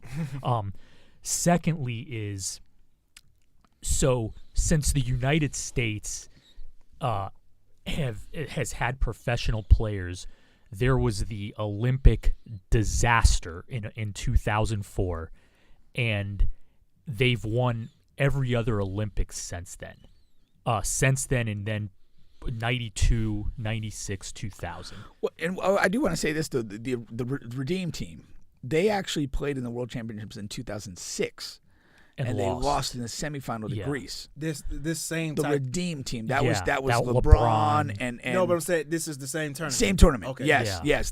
And that was where it kind of started with the Redeem team thing. They didn't have Kobe that time. They lost. They got Kobe in 2008 for the actual Olympics and took off from there. Yeah. But this. I'm just disappointed that this tournament is not where it should be. And trust me, as a huge soccer fan, all the same things that Juan said. The teams are paying the players way more money than they make for the national team. Now, there's a lot of money in the World Cup, a lot more in that than the FIBA World Basketball thing. But you're still dealing with like bonuses and stuff like that based on performance. You're not making the majority of your money playing for your country. But culturally, it's so significant to be a part of that World Cup. And it's so important to the legacies of soccer players, how they perform in that setting, that drives it. And the basketball thing's not there yet. And it's just unfortunate because competitively, I think it's getting close enough that you can, throw a blanket over a bunch of teams and feel like, hey, any one of these teams, things could break a certain way. Everybody was playing. And a lot of it too, like, I know a main issue is for some reason, and I don't know the intrinsics of this, but I know from dealing with some different cases. So, like, for example, you look at NBA rosters and you see who's playing in the World Cup and what teams have the most and what teams have the least. So Oklahoma City and Minnesota each have 6 guys playing in the World Cup. And Sacramento has 0. And I know that Oklahoma, Minnesota, the Magic, most teams cleared their guys to play, with insurance policies and things like that. That's why it took the Dominican Republic so long to integrate Karl Towns, because they had to make sure every T was crossed and I was dotted before he stepped on that floor for them. Right. Now, with Sacramento, Sabonis isn't playing. De'Aaron Fox isn't playing, and Chris Duarte for Dominican Republic. If he was still in Indiana, I'm sure he would be on our roster, but he's not. He's in Sacramento, and you saying Sacramento may not be letting their guys play? Is that what you're getting at? I'm saying that, but it also has a lot to do with how insurance policies are written, because there are some teams where it's written and they can get it cleared through the federations and things like that, but there's others that don't, and organizationally that just kind of depends on how things go. Denver, Jokic announced he wasn't playing early, and then Jamal Murray kind of went through a couple of the exhibitions and saw what a commitment it would take, because listen, this thing too with the World Cup and the Olympics, it's a gigantic commitment. It's it's really like if you're an NBA player, you just go through an 8-9 month season, and then you're looking at, if you really do it right, you're looking at July 15th to September 15th. And I know the USA started August 1st or whatever, but still, like, it's you have to practice twice a day. You have to play exhibitions. You have to learn the difference in the game, rules, because FIBA and the NBA are two very, very different games. The NBA is predicated on individual play and athleticism, whereas FIBA is team play, ball movement, team defense, all that stuff. And that stuff takes time, and you're competing against teams, or you're competing against countries who literally most of these guys have been playing together since they were young. And the U.S. is throwing together guys, they're putting a roster together. They have a few practices. They get together, and then they just play. Now, obviously, the U.S. is way more talented than everybody else, and I really only see, like, in this iteration of the World Cup, I see 3 teams that could maybe beat them if they had all their guys. Oh, you said? Well, no, I'm right saying now, as it stands. Because we don't have all of our guys. Yeah. I mean, this is a nice, but it's a very young American team. Yeah. And they're not every possible option. So who are those teams that you think that could beat USA? So in their initial group, the Greece, New Zealand, and Jordan, they're going to win all 3 of those games. They played Greece in an exhibition, and Greece is missing, besides Giannis, they're missing Nick Kalathis, who has been their point guard for the last 10-plus years. And a lot of that older generation who has, who accomplished a lot of things internationally in Greek basketball has moved on. And Greece's headline player right now is Thanasis. And Thanasis he's a borderline NBA player. But still, their continuity, and they have guys that have been playing in that system a long time, and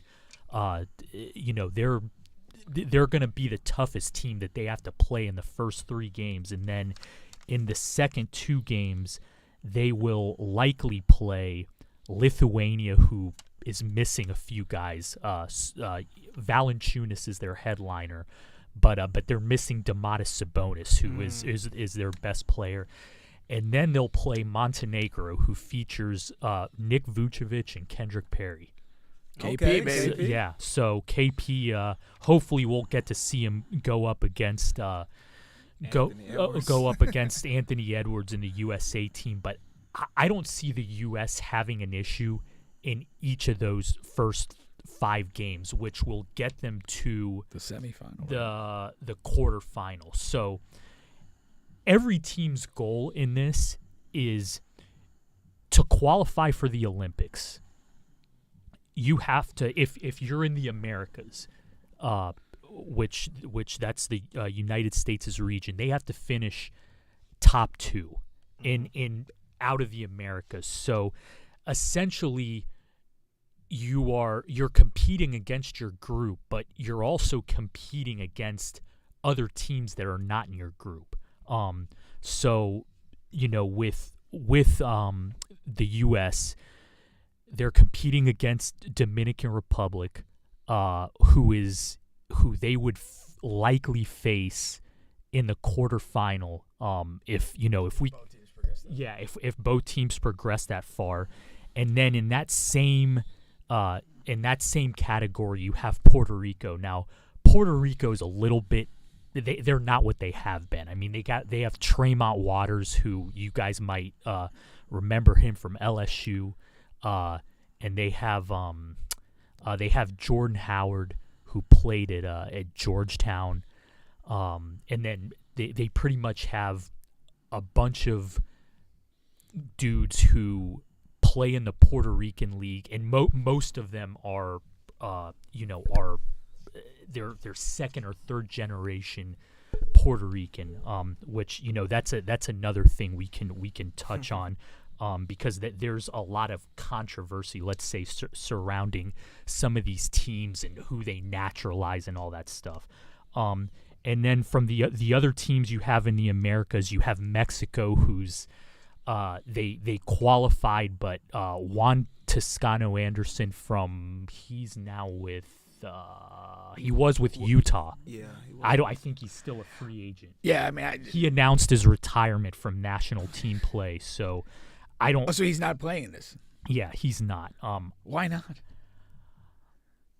So, with Mexico, it's a little bit of a strange deal. Like the last 3 windows, or the last 3 times that they've tried to qualify for this event, they qualified in 2014, and they couldn't get any of their guys, any of their main guys besides Gustavo Ayllón to show up. Really? It's strange, and I think there's an issue with between the federation and their players, and then in 2019 they did not qualify. Okay. But still they had Juan Anderson play. They had they had another guy, I can't think of his name right now. The great Eduardo Nájera? No, Eduardo Nájera is actually I think he's a part of the federation now. Okay. But again, this has been happening for years. Like, they get to these world-class events, and all of a sudden they can't get anybody. They can't get the guys that they need to have there show up. That's pretty wild. Which is that's a story, I guess, for off the air. So I don't take up too much of your airtime. And then, so I mentioned Mexico. You have Venezuela, who is in a tough group. They're in the Luka Doncic group with Slovenia and Georgia, who they have a I think besides Slovenia, Georgia has the best chance of getting out of that group. They're a pretty solid team. And then you have Brazil and Canada. So if the U.S. finishes, no matter where they finish, if they finish in the top 2 out of those 7 teams, they qualify for the Olympics. So case in point, last FIBA World Cup, they made it to the quarterfinal, lost to France, and then lost to Serbia. And then they ended up beating Poland in the 7th place game. But the goal was accomplished because 2 America's teams made it to the quarterfinal. It was Argentina and it was them. And Argentina ended up losing to Spain in the final. They took first in the Americas, and then U.S. finishing 7th was the next America's team. So the goal is to qualify for the Olympics. Yeah. But of course, Team USA is looking to just win the damn tournament. Win the whole thing. Exactly. So, yeah. And so how does Slovenia look with Luka? So because we didn't get to see them with Luka in the exhibition, they mysteriously held him out. They said something about his ankle could have been whatever precautionary. Yeah. But I think Slovenia is. I think they're very good. I see them advancing to the quarterfinal stage. But then, in order to face the USA, they would have to beat 2 out of the following 3. And again, the brackets aren't done, and there's still games to be played. But I think they would have to beat Spain or France, and then they would have to beat Germany. And that's a tall task, is what you're saying. Yeah, I mean, listen, Luka's the best player in this whole tournament. Like, it's not even a discussion. And then you have Shea, and then you have Karl Towns and Anthony Edwards. Those are like those are the top 5, you would say. 4, however you top name. I would, and then the 5th would be, I would say, between Lowry and Jalen Brunson. Those are Kyle Lowry? No, Lowry Markkinen from Finland. But the funny thing about Luka is when a lot of these NBA stars that go back to their country and play for whether it's FIBA or Olympics, they fit into the culture, and they don't have the same role. You could tell they don't have the same role as they do in the NBA, and they fit into the team, and they're just the ultimate team guy, and they're making their team better, but playing the way they play. Luka plays the exact same. It's everything is. It's like he can only play that one way, and he's excellent doing it. Well, it's not like the other NBA stars. Well, he's very similar to LeBron offensively. They are. I've always said they're offensive ecosystems. They are what they are, and it's just you're not going to play another way with them. You're basically, your best option is to find pieces that fit around what they do. Yeah. And that's, they're that good, and there's nothing that's going to change about that. But you agree with that? Yeah, I do. Okay, yeah. That's what I see when I watch them. Yeah, but he's Luka. I mean, that's just how good he is. You're just going to have to play the way he plays. Yeah. And he's going to stamp your team with his game. Yeah. Well, I mean, so is the structure of the tournament? Is it 8 groups of 4? Yeah. So it's 32 teams, 8 groups of 4. Top 2 in each group advance. Yeah, so every team plays 5 games regardless of whether you advance or not, and the reason for that is to qualify for the Olympics. I mentioned you have 2 teams from the Americas. The goal for the U.S. is to finish in the top 2. 3 from Europe, 1 from Africa, 1 from Asia, and you have the host team, France, which that could get a little dicey, because if France were to advance to the quarterfinal, you're essentially, the way I have it now is you have 6 European teams in the quarterfinal. That's your projection. Okay. Yeah. So then you would have 5 teams playing for 3 spots, because France has already secured a spot. France's biggest obstacle between now and the Olympics that they host next year is number 1, to capitalize on the group they have now, because it's, even without Wembanyama, it's still pretty good. And Victor on this team would have probably been like a 9th to 12th guy, believe it or not. Yeah, that's I can't believe that. I don't know, because again, in France, you have every single one of those guys has been playing with that national team for years on end.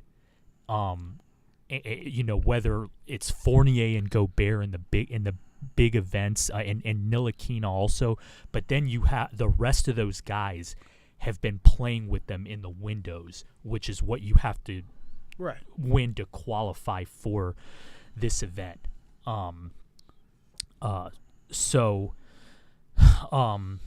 What was the question? I'm sorry. No, well, I was going to move it forward to. Well, I was just trying to set the structure of the tournament. So it's 8 groups of 4, 32 total teams. Top 2 teams advance, but every team's going to play at least 5. Yeah. So that these basically the subsequent Olympic qualifying can have proper medals. Yeah. So then, if you do not advance to the winning side of the group, okay, those 4th and 5th games still matter, because, for example, Africa, to get the African spot in the Olympics, you have three African teams that qualified for the World Cup. Neither of them are likely to make it. Right. That's the exact scenario. Like, you have three teams. They have one spot at stake for the Olympics. It's likely that none of the three teams would get into the winning side. So games still need to be played so those teams can differentiate their position with somebody securing the Olympic bid. Correct. I wish they could just combine what? Forces. What, one African team for the whole continent? Yeah. Well, the strongest. Actually, sorry, there's 4 teams because Angola's in the first group. I didn't count them. But with the African powerhouse has been Nigeria, right. and the Super Eagles. Yeah, the Super Eagles are not going to even have a chance to qualify for the Olympics because there was. For the teams that didn't make the World Cup, so the other 4 teams that comprise the 12-team Olympic field come out of the Olympic qualifying tournament, which is 4 16 tournaments that are played 2 weeks before the Olympics, and it is, if you want to watch like basketball to the death, those are the most competitive games that you can find, and only the winner advances. So 4 of those spots have already been determined, which are Bahamas, which they won in Argentina. Yeah, shout out to the Bahamas. Yeah, it features featured DeAndre Ayton, Buddy Hield, and Eric Gordon, which we'll get into that controversy a little bit later. But man, if they get the Mobleys and Kai Jones, like, I would not want to play them in a one. I wouldn't want to see them. Period. That's funny. That's good though. That makes it interesting. They got some stuff. Yeah, and then they got some stuff. The other teams that qualified were Croatia, Mali in the African region, and then there was another European team. It was Poland. Okay. Poland. And then the other 20 teams that make up the 24 teams are the 20 teams that don't qualify from this FIBA World Cup. Okay.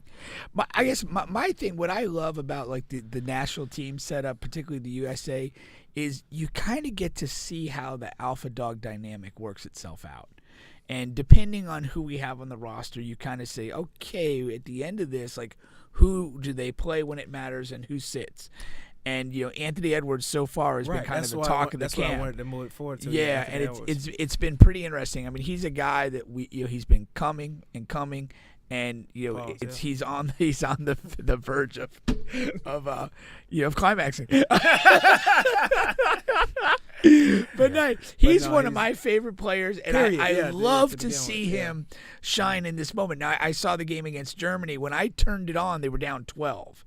And he just, he was just monstrous down the stretch, and ended up, I think, with 34, and just was clearly that guy for that team. And I love to see that. You're really watching him take a leap in his game, and you're seeing it in this setting. And Brunson's been another guy who's been very Brunson good. Has some really good moments. Yeah, and it's it's fun to see how those guys stack up against each other, and how that sort of pecking order finds its place. It does. Yeah, Steve Kerr's gonna have some tough decisions to make. And again, like, for the Olympic roster. Well, no, the roster's already set, but I'm saying like down the stretch of games. And again, I think this team is good enough and cohesive enough that they shouldn't have an issue in any of their first 3 games. And the only team that I think that can actually play on the same floor as them, like play within 20 points, is Lithuania. And Lithuania does not. They're missing some guys. They're not what they've been in previous. But kind of, all right, looking at this thing as a whole, I mean, like USA are among the favorites to win. Who do you see as like maybe give us 4 teams that you would project as being a chance to win? France overall. Yeah. Okay. France. You can never count out Spain. Who are they running around with these days? So they have the Gasol brothers had finally retired, right? Yeah, they have the Willie and Juancho Hernan Gomez. Okay. And then they have this guy Alberto Diaz.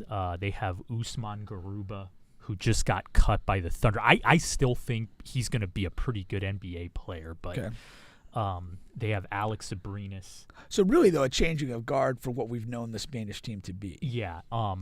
One key piece they're missing that they won Eurobasket with is Lorenzo Brown, who they naturalized. Okay.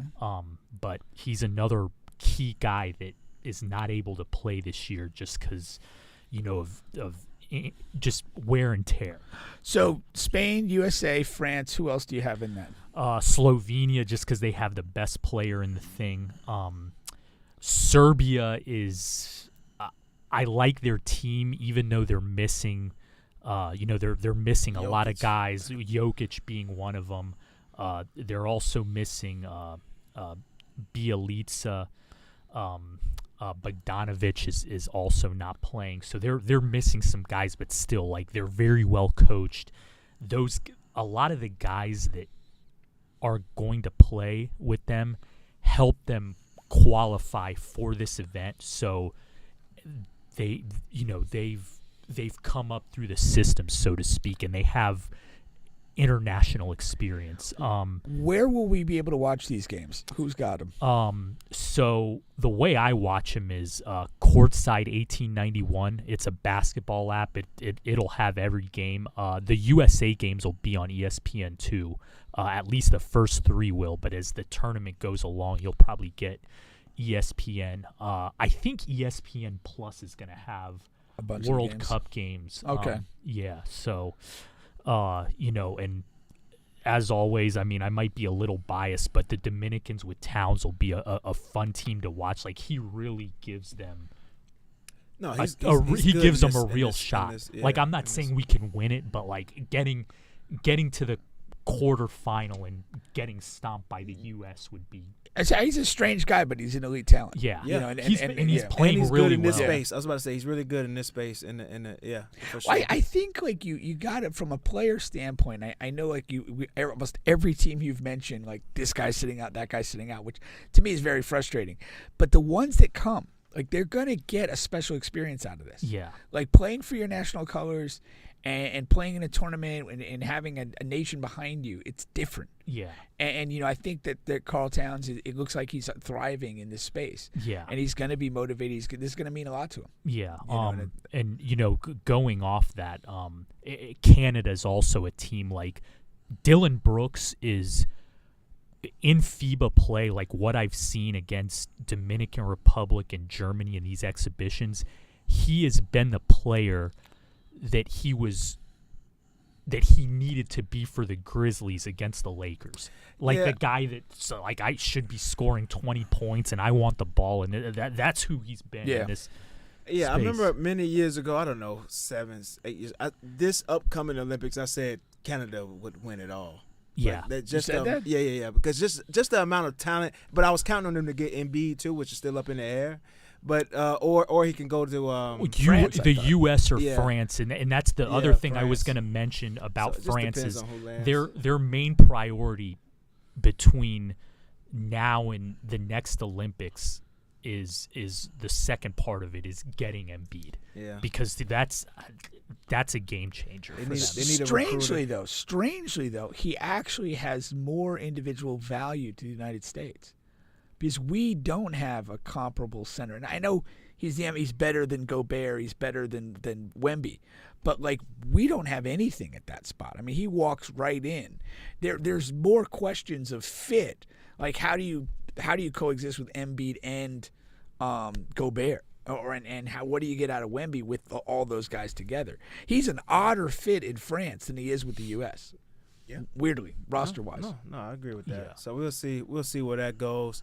All right, once again, you guys are still on the bench podcast with Bubba and Pink, home of sports, music, and mayhem. We got quite a few things to get to, but you want to. One more thing I want to say is, going off what Pink said earlier is like the special experience. Like, I think a lot of what this comes down to, and you've seen it, like Pink mentioned with Karl Towns, is like you really have to have guys that play in this event that actually give a shit.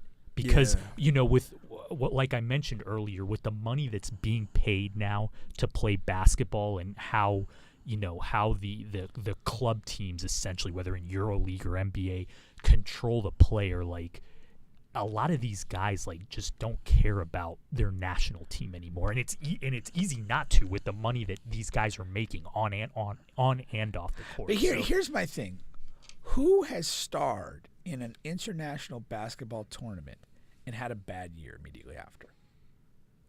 I think almost nobody. It's actually a good thing for your career to do. It keeps you locked in. It keeps you in a great space playing and not sitting out, resting, and doing this other shit. I think it's a big mistake with a lot of these guys not to participate, and I think that globally this could be so much bigger and better if people got over themselves and showed up. Yeah, but unfortunately with the United States winning all of the Olympics except 2004, you're starting to see that Olympic mentality permeate to other countries. It's like, okay, Jokic, you don't want to play in the World Cup. Okay, well, we just need you for the Olympics next year. We'll figure out a way to get there. And a lot of teams, like there's going to be a lot of teams that are taking their chances in that Olympic qualifying tournament. Like Greece, for example. Like Greece will be okay, but I don't see them being in the top 3 European teams that qualify for the Olympics. Yeah, and I make the point. I think you should just flip the priority. The Olympics are nice, but this should be the bigger event. It really should be. Yeah. And I had no idea. Juan spent half this segment talking about the Olympic, in the World Championship of basketball, spending half the time talking about the qualification implications for the subsequent Olympics. This should stand alone as an amazing basketball event. Yeah, but I don't. It doesn't connect. You ask each of these 32 teams, and I've read stuff on probably half of them. Their number one goal is to qualify. Use this event to qualify for the Olympics, and that's what that's the way FIBA sets it up. Yeah, and it's unfortunate. It really is. Yeah, I never. This news to me that you would correlate that in the World Cup. Like I thought you would correlate the World Cup with Olympics. Like not at all. So that's interesting. But we'll definitely see how that goes. To go the other way on that, now Olympic soccer is not on the same level as the World Cup at all. It's under 23. It's actually an under 23 tournament, and you're allowed 3 overage players, and so you're not even looking at the best of the best. Oh wow! Not even close. It's a complete flip. Yeah, it's a complete flip. Complete flip. Yeah. Okay. The last like great player at his peak to play in the Olympics was probably Neymar in 2016, and it was in Brazil, and that's the only reason he played. Right, because it was Brazil. All righty, well let's move along here. We got a couple quick things to hit. Number one, we'll move to this Gators doc that came out on Netflix today. Today was the premiere, I want to say, for sure. Today or yesterday? Yesterday, right? I watched all the episodes after you guys mentioned. I did too, man. I did too. Yeah. So Swamp Kings is out. And just wanted to get you guys' initial reaction and what you thought about it. My initial thing when I first started watching, I was enjoying it. And by the time I got to the end, I realized it was not as good as I thought it was going to be. And not as good as it could have been. And I also thought that Urban Meyer came off very poorly. He came off as a really sort of disconnected, self-absorbed, emotional train wreck, almost like a woman.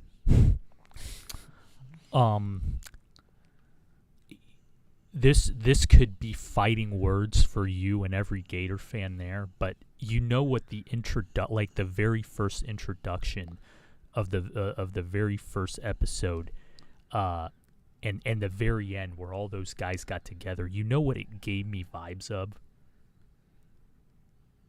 Bad News Bears? No, late 80s, early 90s Miami. And I'm like, is this where Florida is now?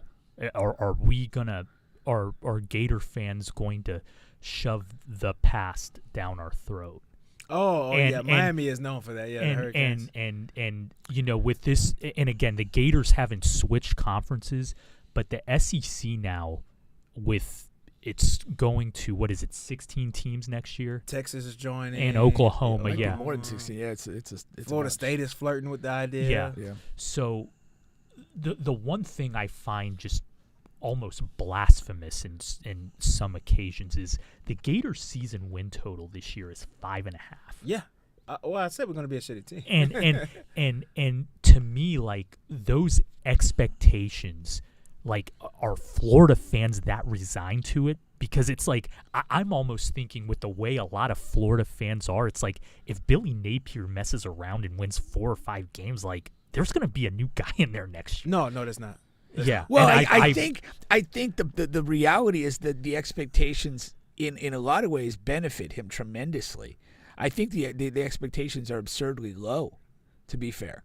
And I think that he's benefiting for that. Now, probably the only thing that I can really think of, last year obviously wasn't a great year, but the fact that you lose a first-round quarterback and now you don't have anything in the can to replace him of anything close to comparable value. Yeah, the Wisconsin to me, that's guy. what's holding the expectations down.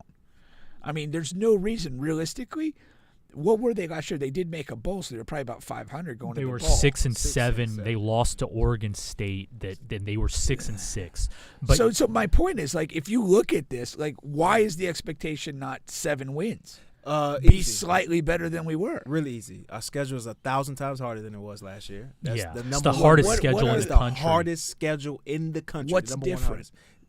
You have to look at it, but They're playing Utah at Utah, which whoever scheduled that should be, yeah. it's the number one hardest schedule in the country out of all the 1,000 teams that they have at college football teams. Number one. And then they host Florida State. Number 2 is the okay. And I'll go. What I want to say, like, okay, so Utah came to Gainesville ranked. Now you got to go to them. I get it.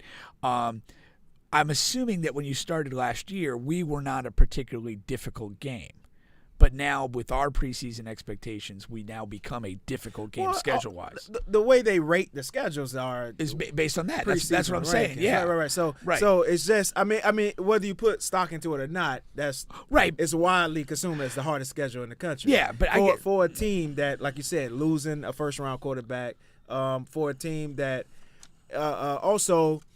It's just not a good team, and he hasn't had the opportunity to fully put his imprint on this team with his recruits just yet.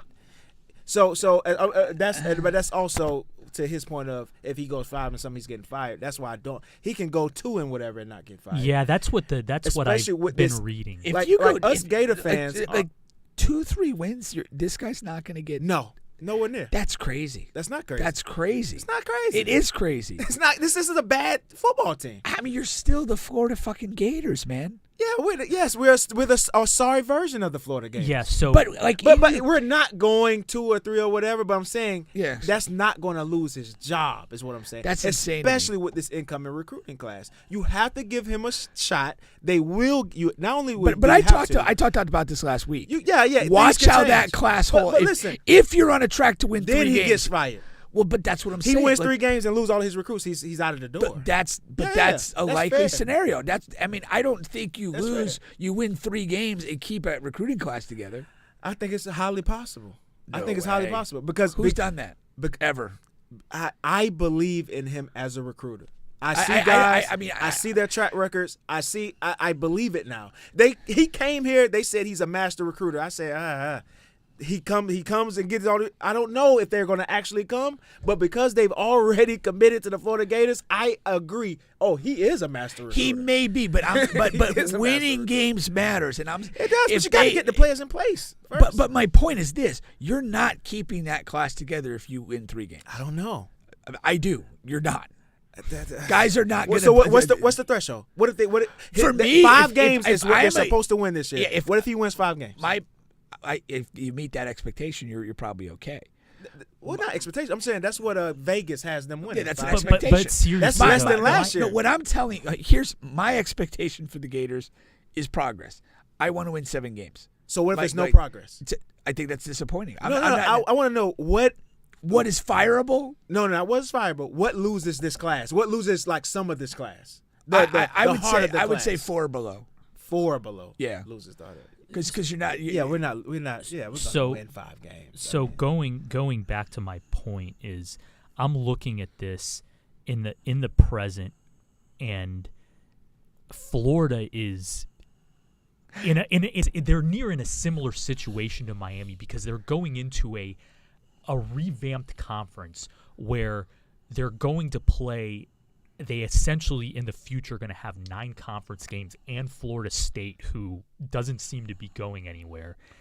And all of a sudden, it's like the SEC is it's just a gauntlet. And it was a gauntlet back then when Urban Meyer, but still you had the ability to get players over anybody in your in your division. Like you had the best path to Atlanta every year because Tennessee was bad, Georgia wasn't what they were now, and then you have South Carolina and Kentucky and Vanderbilt who you should beat by default. And now it's like, man. But that's not it's not fair what you're saying, because a lot of those teams like Florida State, like Miami, they had their revamp. Like, we never went down to the ground.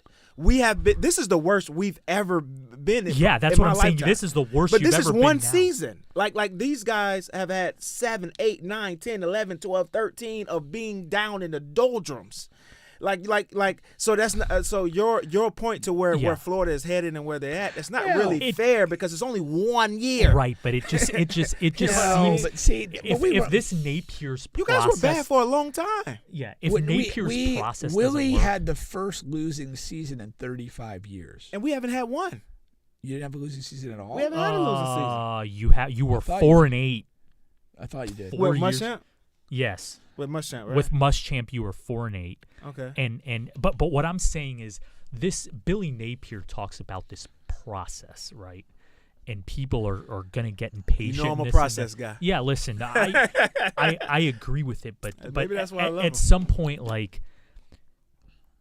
again, if we're at Kentucky or South Carolina, you can lower your or adjust your expectations based on this process. But you're at the University of Florida. You are supposed to be one of the premier programs, destination programs in the country, and you've resigned your fan base to accept 5 or 6 wins as like a good season. You're basically accepting a losing season. Yes, like we are. 5 and 7.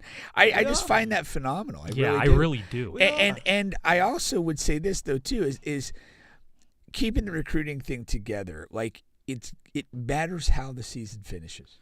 And again, I don't know how it's going to play out, but you could probably take hits early as long as you finish relatively strong. But like, think about the Dan Mullen season. Like, you guys lost to Alabama in a super close game, I think week 3 or 4.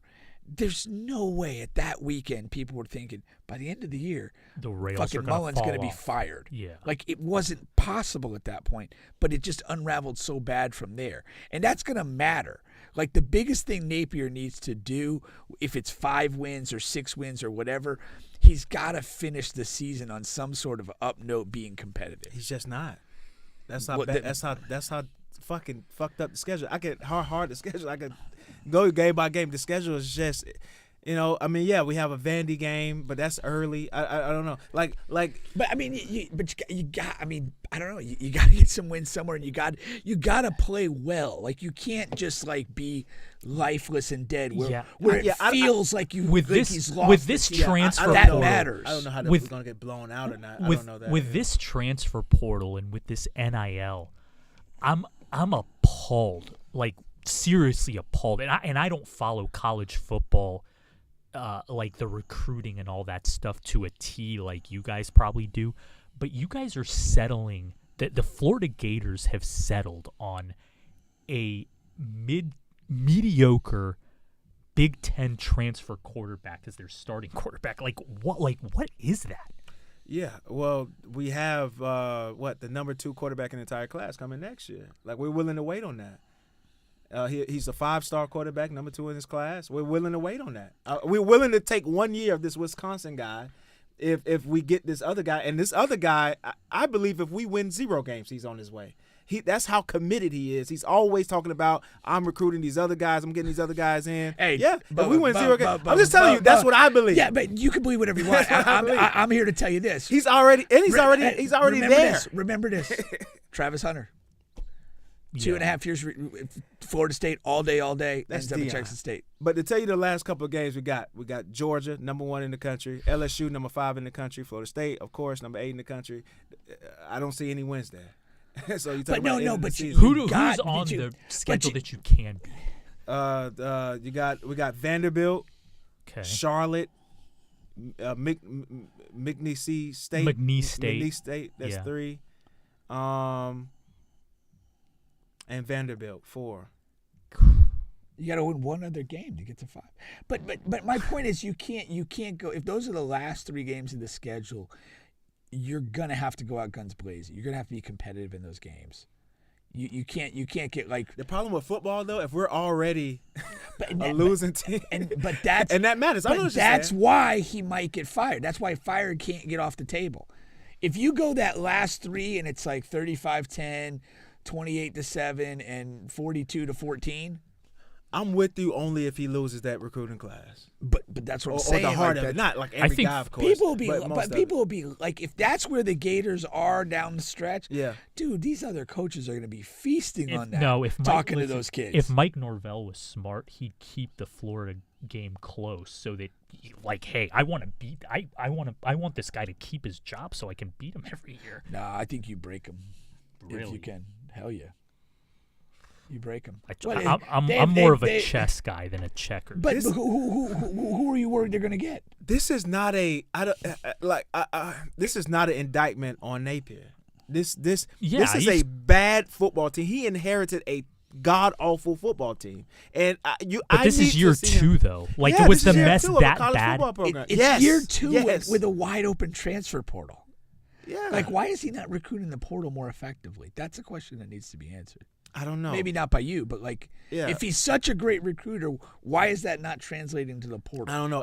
My whole thing is, as a Florida Gator fan, and as I can speak for a lot of them because I watched all these fucking videos and all of this, what we're saying is we have to see him with his class, his imprint of guys. If he loses that class or if he gets those guys and doesn't do anything, yes, we'll be on the first fire train. But we went through guys position. Like we went through guys like Dan Mullen, who was a really good coach, a terrible recruiter. You got Muschamp, who was only a defensive guy. Like we get all these guys that are one. Like we haven't had a complete coach, and we don't know if Napier can really coach X's and O's yet. But he like I said for 1,000 times, I said again, he came in as the moniker. He's a master recruiter. All of a sudden, we get our best class since Urban Meyer. I get Speaking of Swamp Kings, since Urban, we haven't had a class anywhere near this class. Anywhere near. I get it. This is a top 5 class. I get it. You know what our class was last year? It wasn't in the top 25. This guy came in single-handed, did that in 1 year. So I have to give him an opportunity. Yeah, no, we'll see how the process plays out. I just think it's insane that Florida fans are resigned to the expectation. Oh, we're going to win 5-6 games. I do find that tough. I do. Yeah, we know what it's going to be. I mean, like if you know your team is bad, what are we going to do? What can we do? We have a bad team with the hardest schedule in college football. Yeah. What can we do? At the University of Florida. I mean, the product on the field's got to matter, man. And maybe the wins aren't there, but there's got to be a competitive. There's got to be something to what they're doing that you can see and feel. Like there's got to be something more than, hey, we have this great class next year, but these fucking guys don't give a shit and they suck. Yeah. I don't think that's survival personally. I wanted to talk more about the doc. But yeah, we'll talk about it. 2023 Gators. So as for the doc, besides the Miami comparison, I was hoping to hear more. So you're about saying like that the 2006 to 2009 Urban Meyer era was the last essential highlight. Basically Miami's been bad for 20 years. Mm-hmm. Like then back go to 2001 2002 team, and now they've been bad. So that's kind of what you're saying is that represented like the last heyday. And I do think it's interesting because you do have a recruiting class in, and you've got this doc that's going to come out and kind of speak to the Gator glory years, as it were. And it is one of those things, like, are they going to, the fan base is probably going to react to this in a certain way. Are you going to be kind of going to this, yeah, that was us in our heyday stuff, which I think is extremely dangerous. I don't think it's worked for Miami. And I think when we first started struggling in the early 2000s, the biggest mistake we made was just thinking, we're just not playing Florida State football right now. We're not saying, you're not playing Florida State football because you're not capable of it. You're not good enough. So stop talking about something that doesn't apply to you. And I think you got to go from the ground and create something else. And I think the doc did, like when Urban did come in, he created a mentality. He created a structural toughness to the group that's fundamental to sowing the seeds of success later. But the danger, and I think that if you look at the four pieces of the thing, the danger is when you're getting those high-level guys who weren't part of the climb, really. They're kind of coming in at the top. The lesson there is they seem to come in with a high level of entitlement, and were really difficult to manage. Yeah, and I do point the finger at Urban. He's way weaker as a person than I thought. Like, just listening to him in that documentary, way weaker of a person and leader than I ever imagined him to be. I was shocked. I almost thought that the documentary performed a sexual act in a way of trying to make Urban seem bigger than he was. They were literally trying to. The directors of this documentary were literally trying to shove Urban's dick down our throats. No pun intended. I'm sorry to the women and children out there listening, but that's what it was out there. That's what I told Pink. I told Pink that they were trying. It almost seemed like they were trying to protect him in some way. Yeah, they were, and I wanted to hear about Aaron Hernandez and the guy that he supposedly killed at Florida. I wanted to hear about more controversial stuff. So my thing is they should have took Urban Meyer and Tebow out of the production of this. You could tell that they had a heavy imprint on how this documentary was made, and the directors did do a poor job. Now, on the football end, I think they did an awesome job. Yeah. On the football side, but that's good for Florida Gator fans, right? We don't have anything to cheer for now. We can look back in the glory days. That's literally my era. Those guys are a year younger or older than me. Like, that's my era. That I can remember. You were that in college during those years. In basically. college or high school during that era. That was awesome. But other people, and a part of myself, did want to see the other, the other side, and you have to dive more into it. You didn't even give us a line about Cam Newton. You showed one Cam Newton highlight. You didn't even throw a line like he stole laptops, he had to get kicked off the team. But also, like Pink said pre-show, okay, how did those practices go with him and Tebow? Were there any moments where he looked better than Tebow throwing the ball? I'm sure. Here, I do have a story. A guy that I work with was a Gator at that time. Did not play football, but he was around. He actually had an opportunity at I think it was like a fraternity event, to play catch with Tim and Cam.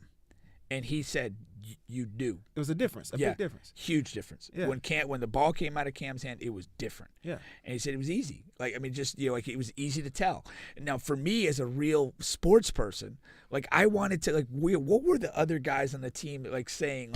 You have to think, these guys aren't idiots. It's somebody in that locker room had to have been thinking, would we be a little bit better with this Cam guy right now?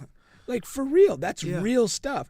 And then the other guy that has always fascinated me, and to me the greatest Gator that ever lived, maybe Percy Harvin. Percy Harvin. But was he even involved in the did he even get an interview? He didn't get interviewed. He didn't That's crazy. Yeah. What? But he was that guy to They talked a little bit about him, but like Pink said, he could have had his own piece of the doc. Other guys had. And it was I thought it was very revealing. You've got Tebow was the god of Florida, but he had to miss Harvin had to miss a game. And they were struggling. The Alabama game. But all the dudes on the team that were getting interviewed in the thing was we didn't have our best player. Not even dead serious. It's you got the Gator God and your best player's this other dude. Why are we not talking about that guy a little bit more? And also the Chris Leak thing. That was a huge thing. Why? First of all, you have to get Chris Leak for this dog. Yeah. You just have to. Was he not involved because of the stuff he got into here? Maybe. Here I don't know. I don't because it was stuff with like underage girls and stuff. They might have wanted him. Maybe, but they could have at least talked about that part more. Yeah. Like the him and Tebow thing. Like you could always tell there was dysfunction or like Chris Leak didn't like coming out of the games for Tim Tebow. Oh, it was embarrassing. It's a was starting embarrassing. quarterback. Yeah, It was all of that stuff, man. Yeah. And they should have went into that more. It was a lot of meat left off the bone on this doc. It could have been a classic. I think it just came out being okay, and only because of the football part they did get into the football part. And it really, like, if you looked at it, like 80% of the talking was Urban, Tebow, Seiler, and Spikes. Yep. And the more diversity would have been better because there's everybody's got a story. Everybody's got a story, but shout out to Seiler. Giving Orlando, Pine Hills a shot, and that's like within the first 5 minutes. One of my favorite parts of the whole thing was when he's talking about the meeting with his parents in Meyer. Oh yeah. He was like, all the gold teeth. I like what he said about Pine Hills. He's like, if you want to play Grand Theft Auto in real life, go to Pine Hills. Yeah. No, he was he was legit, man. He was really good at that. Yeah. But that's one of those things too, and I know he was a good player, but like. You did see like how really deeply important he was to that group. Yeah. Like through even more than just watching the games. Like, and that's always fascinates me because, and you've coached and we've been around sports a lot. Like, there are guys that are significantly important, even bigger than what they show in the game because of just how they conduct themselves and how people react to them. Yeah, for sure. No, that's for sure. So, they left a lot of meat on the bone. We're over, but I wanted to hit. I know, Juan, you probably haven't had a chance to watch it yet, The Winning Time. I haven't. But Pink and I have been watching. Yeah, I'm up to date, man. Yeah, the Winning Time show is so good, man. And, a lot of the players from these teams, that play with Magic Johnson, Kareem, of course, this is set back when those guys were playing. And a lot of these players don't like the doc, saying they're portrayed in the wrong way, the wrong light, things like that. But what Pink and I were talking about off camera, I think a lot of this stuff is more accurate than they led it to be in these interviews. Like this stuff happened. Like as stuff happening in the show, I would Google it, and sure enough, man, it happened. Yeah, the like we was talking about the friction between Norm Nixon and Magic. The coach get into the accident from the bicycle, and and this Pat Riley stuff, all of this stuff, like it's all real, this. Yeah. That's Larry Bird. Even you go back to season 1, like the Nike deal that Magic didn't take. Like Magic came and spoke at our firm breakfast, and he talked about that. Like that was real. Like so many of the things and I asked you, like the Larry Bird going to Indiana State and playing in pants. Like all of the characters are portrayed in sort of a cartoonish way, and I get that. And I get if you're that actual person or you're his family, you're going to say, oh, man, that's not how he was or whatever. But they have enough core truth to this, and they do a good job of everyone's kind of blustery and yelling, but they do, like even the last episode with like the power dynamics of the coach, Pat, Jerry West, the other general manager guy, like in how trades and things are happening or not happening. And like they do a good job of like, portraying that and the dynamics that go into that and how they maybe miss some moves. And you can just see Paul Westhead is like literally pushing himself out of a job and showing all the signs of like he's power hungry, he's insecure, all the negative stuff that get you out of power. He's displaying it, and it's just getting worse and worse and worse for him. And we know Pat Riley ultimately emerges, but it's just it's just that thing. It's really an entertaining show because episode to episode you're gonna laugh, you're gonna think, and then like to know that the majority of the stuff is close enough to the truth. And look at the difference, like the Blind Side thing, right? You got Michael Orr saying that they portrayed him as this bumbling, dumb kid who could barely talk and couldn't, like, that's not the case with Winning Time. Like, these guys, all of these guys, like even Kareem is off-putting, but everybody who played in that era said Kareem That was great. off-putting. Yeah, exactly. But he still comes off as like intelligent. Yeah. You know, he same thing with Magic. Like all of those guys. The only thing is, I think he has those guys. They having sex with all these women. Yeah, even yeah. the owner, even Bus. But that was him. See, He was like Hugh Hefner for real. You see what I'm saying? The biggest one that seems to have the most credence is the Jerry West portrayal, and Yeah, he's Jerry kind of West. portrayed as this like kind of like hot-headed guy. Yeah. And by a lot of accounts, he's not a hot-headed guy. Yeah. He's a little bit of a bipolar guy even, but not in a hot-headed way. So yeah, that's the thing. And Jerry West is like one of the, I don't know, sort of like legendary gentlemen of the game. Like not many people have bad stuff to say about Jerry West. Yeah. So any negativity or negative portrayal to me is going to almost generate an overreaction because he's such a beloved guy. Yeah. But I enjoy the heck out of the show. I love what they do with Larry Bird. I mean, I just, his portrayal is interesting, and it gives a nice counterbalance to the show. Yeah. You got to watch this one. I'm gonna have to put that on my to-do list. Yeah, it's very good. It's very good. I'll tell you one thing. It's 10 times better than that Gators doc. If I found for that. But did you guys have time. a similar thing? Like as you started watching it, you were like, really, oh, this is pretty awesome, and then it became less so, or no? That's kind of my reaction. Yeah, when they got to certain players and certain times and certain points, I was like, "What the fuck is going on? You didn't even like touch it." That was my reaction. That was as it was going. Yes, yeah. But that's the same thing essentially. Yeah. Yeah. Same thing essentially. So. But that's interesting though. I'm glad they made it. I wish they made a better job of it.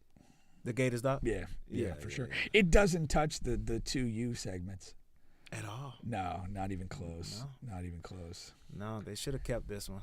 It is it is interesting. Like, do you know they should have released it on the Gators website? Were Meyer and Tebow like listed as like executive producers or like have any official? I haven't. titles I didn't like look for that. Yeah, I'm fascinated though. Wouldn't be surprised. Yeah, they should have because I know they had a heavy influence on. Yeah, of course. Yeah.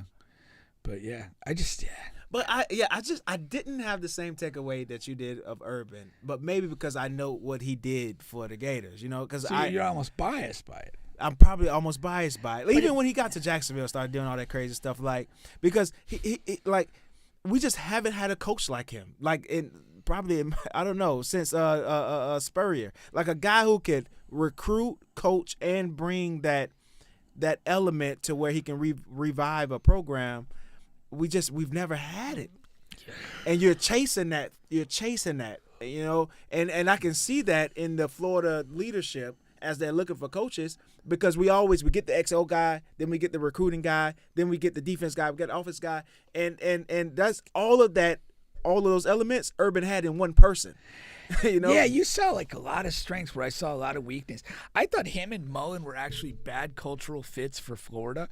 I think that neither one of them was from here or spent any time here, and I think they came in and they kind of almost didn't get what they were dealing with, like just culturally, and like Seiler and like that's not uncommon. Like Yeah, here. but without those two, we don't have any those championships. I get it. You're forever indebted to them, but step back and look at it and be like, I don't give a shit. I don't care at all. Then why are we talking? Then why are we talking? No. About I don't care if they were bad people. I don't care if they were what they did. Well, then there's nothing to talk about. Anything outside of raping those boys, anything outside of like if they would have sexually assaulted Brandon Seiler or something like that, I understand. Anything outside of that is like they're heroes to me. But I'm saying there's a lot to talk about the doc because they left a lot of stuff out. But I'm just talking about as far as Urban and Dan, like you couldn't have found a better pair is what I'm saying for the Gators at that time. Yeah, I guess.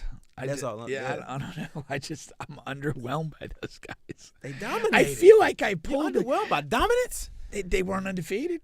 Who cares? They won. They lost some big games too. That's going to happen in football. You can't win every year. The way they lost. They won what? Two out of 4. And even when they lost, they were in what? The championship games. But listening, they were flat and crappy against Alabama. But they made the national championship game like that. You know how great you have to be to even make the game, and also make the game. What 3 out of 4 years? Like that means something. 2 years they won. No, I said to make the game 3 out of game? 4 years. What game? The Alabama game that they lost was the national championship. No, Am I wrong? no, it was no, the no. SEC. Yeah, SEC. Yeah. So how many years did they make the SEC championship game? Was it 3 out of 4? So that's what I mean. 3 out of 4, you make the SEC championship game. Yeah. Like that means something, especially at any time. At any time, doesn't matter. I mean, Jesus, I don't. You're just overzealous with that. Like, I mean, they got smacked around by Alabama in that game. That was super disappointing. Then he left the job right after that, which is a bitch move. Didn't even see the season through. Left the job not to take another job immediately. And you abandon your guys before a bowl game? No, that was. Dude, he's not a man of character. No, he's not. He is like, and that's what I'm saying. Like when I watched that, and again, given your thing, and I don't disagree. Like it seemed like he had a heavy hand in the production of this. And if you have all that going your way and still look like a turd, you are a turd. Yeah. Yeah. I mean, I understand your point. That was my big takeaway. You watch this and it shined through. That was your he's just a takeaway. bum. Man. Yeah. The one thing I was a little bit. I kind of at that point in time, I was like, when he mentioned the Avery Atkins thing, when he was like, well, this is why I don't kick people off the team, and I'm like, you know what? That's actually like a great reason. And then I kind of thought more about it, and I'm like, I don't think that's. I think that's one isolated case. Like, it's not your responsibility. Like, that guy, because he lost football, goes in this just gigantic downward spiral, and you're like taking your loss to, his loss to, as a justification of why you're not kicking guys who are, raping girls or doing drugs and stuff off the team. Well, and another couple things on that, because I'm not sure in the year what year was he on the team for Urban? Do you remember? It was supposed to be that 05-06 team. Yeah, he was supposed to be on that. Yeah, that. Wait, he did team. play a year though, right? Yeah. So it was Urban's first year he was on the team. Yeah. Urban recruited him or no? That's a good question. I'm not sure. So like he did. Yeah. Okay. That was a little weird, and it really felt like smarmy justification for what you did. Justification, and also all the stuff they left out. I found it interesting that they found a way to add that in. I felt like it was like a sentimental. Well, that was self-serving for him. I found that they didn't mention anything about Aaron at, Hernandez. That was crazy. I wasn't too upset about that. I just wanted more about that bar fight. But as far as Aaron Hernandez, there's like 2 Netflix. Yeah, but you didn't like you wanted to hear from those guys. You wanted to hear. Yeah, I did. I did. Literally, I would have like what are the little setup? He's sitting in the chair. You're like, I would have just gone. Aaron Hernandez. Go. Yeah. Whatever you want to say about it. Like, God rest his soul. I never saw it coming, or whatever. Just you can't whatever not you say nothing. Yeah. That's the crazy thing. Yeah. And that was a cop out to me, but it's consistent with who he is as a person. Who's that? Hernandez? No, Urban. Oh, Urban, especially if he had which I do believe he had a hand in it. Yeah, for sure. And then like the other, I mean, like even like it just like it did feel like a program out of control like pretty early as soon as they tasted any success, and that's on him. Yeah, that is on him. And they kind of sped through it like, there's people getting arrested and we were fighting and we were clubbing, and then the next thing you knew they were in the 4th game of the season the next year. And I had a huge issue with the sequencing of the seasons. It just was like like season 2, and once they lost LSU, that season just disappeared. Then other time, we're talking about fighting and everything else. Suddenly we were in game 3. It was just so stupid. One thing another thing they did not mention Florida State not one time. Yeah, that was also crazy. Yeah. He was undefeated against us in his time. Unfortunately, yes. Yeah. So I mean, like again, that's another thing. It's like that's ridiculous. Because they hit Miami. They hit small Miami piece. Yeah. That's the only time nothing. And that was the thing. Every season just skipped over that. Because that's the huge rivalry. And I don't remember. You probably, Miami but you probably remember this though. You like the last. I think it was his last home game. was Tebow at Florida Field against Florida State, and I remember like they had just like the cameras were just popping off I mean, that was an iconic image, and it didn't rate 30 seconds in that thing. That's pretty weak, man. That's really pretty weak. You know, against your ostensible I didn't even think rival. about that. They kind of left Florida State out. That's a big rival. Yeah. But you remember what I'm saying. That last one, I mean, that was one of those things. You're just sitting there, damn. I mean, I don't like you motherfuckers. I'm like, damn, that's something right there. Yeah. You know. But to not even hit Tebow's last game, no matter who it was against. Was actually Cincinnati. the loss to Cincinnati. No, they the last home game. Yeah. Oh, they stomped Cincinnati. Did Tebow's last game. Oh yeah, they stomped them. I thought they lost. No, they stomped them. I remember I had money on that game. Oh, really? Yeah. I thought they lost, them bastards. Yeah. So, yeah, that was, I mean, it's ultimately it's a failure. I think so. You know, there was just so much more that would have been entertaining and interesting about that. And I went into it with an open mind. Like, I've not been an Urban Meyer fan. He coached Florida, which is my rival at Florida State. He coached Ohio State, which I just hate their very existence. And it's like, but I went into it like, you know, I like to see, even when it's somebody I don't particularly like, but I know they're successful, I kind of like to see, like, what is the why? Like, how does he do this? And I didn't see it. Yeah, like I said, I think the only way to do this right was to take Tebow and Urban Meyer out of it. Yeah. You know, of course you have to interview them. I'm just talking about them They can't be as dominant in the presentation of the story. Yeah, and that's the or thing. the production. Yeah, that's it. Well, we went a lot over today. We did. Shout out to Rossi. I love you. See y'all. All right. We'll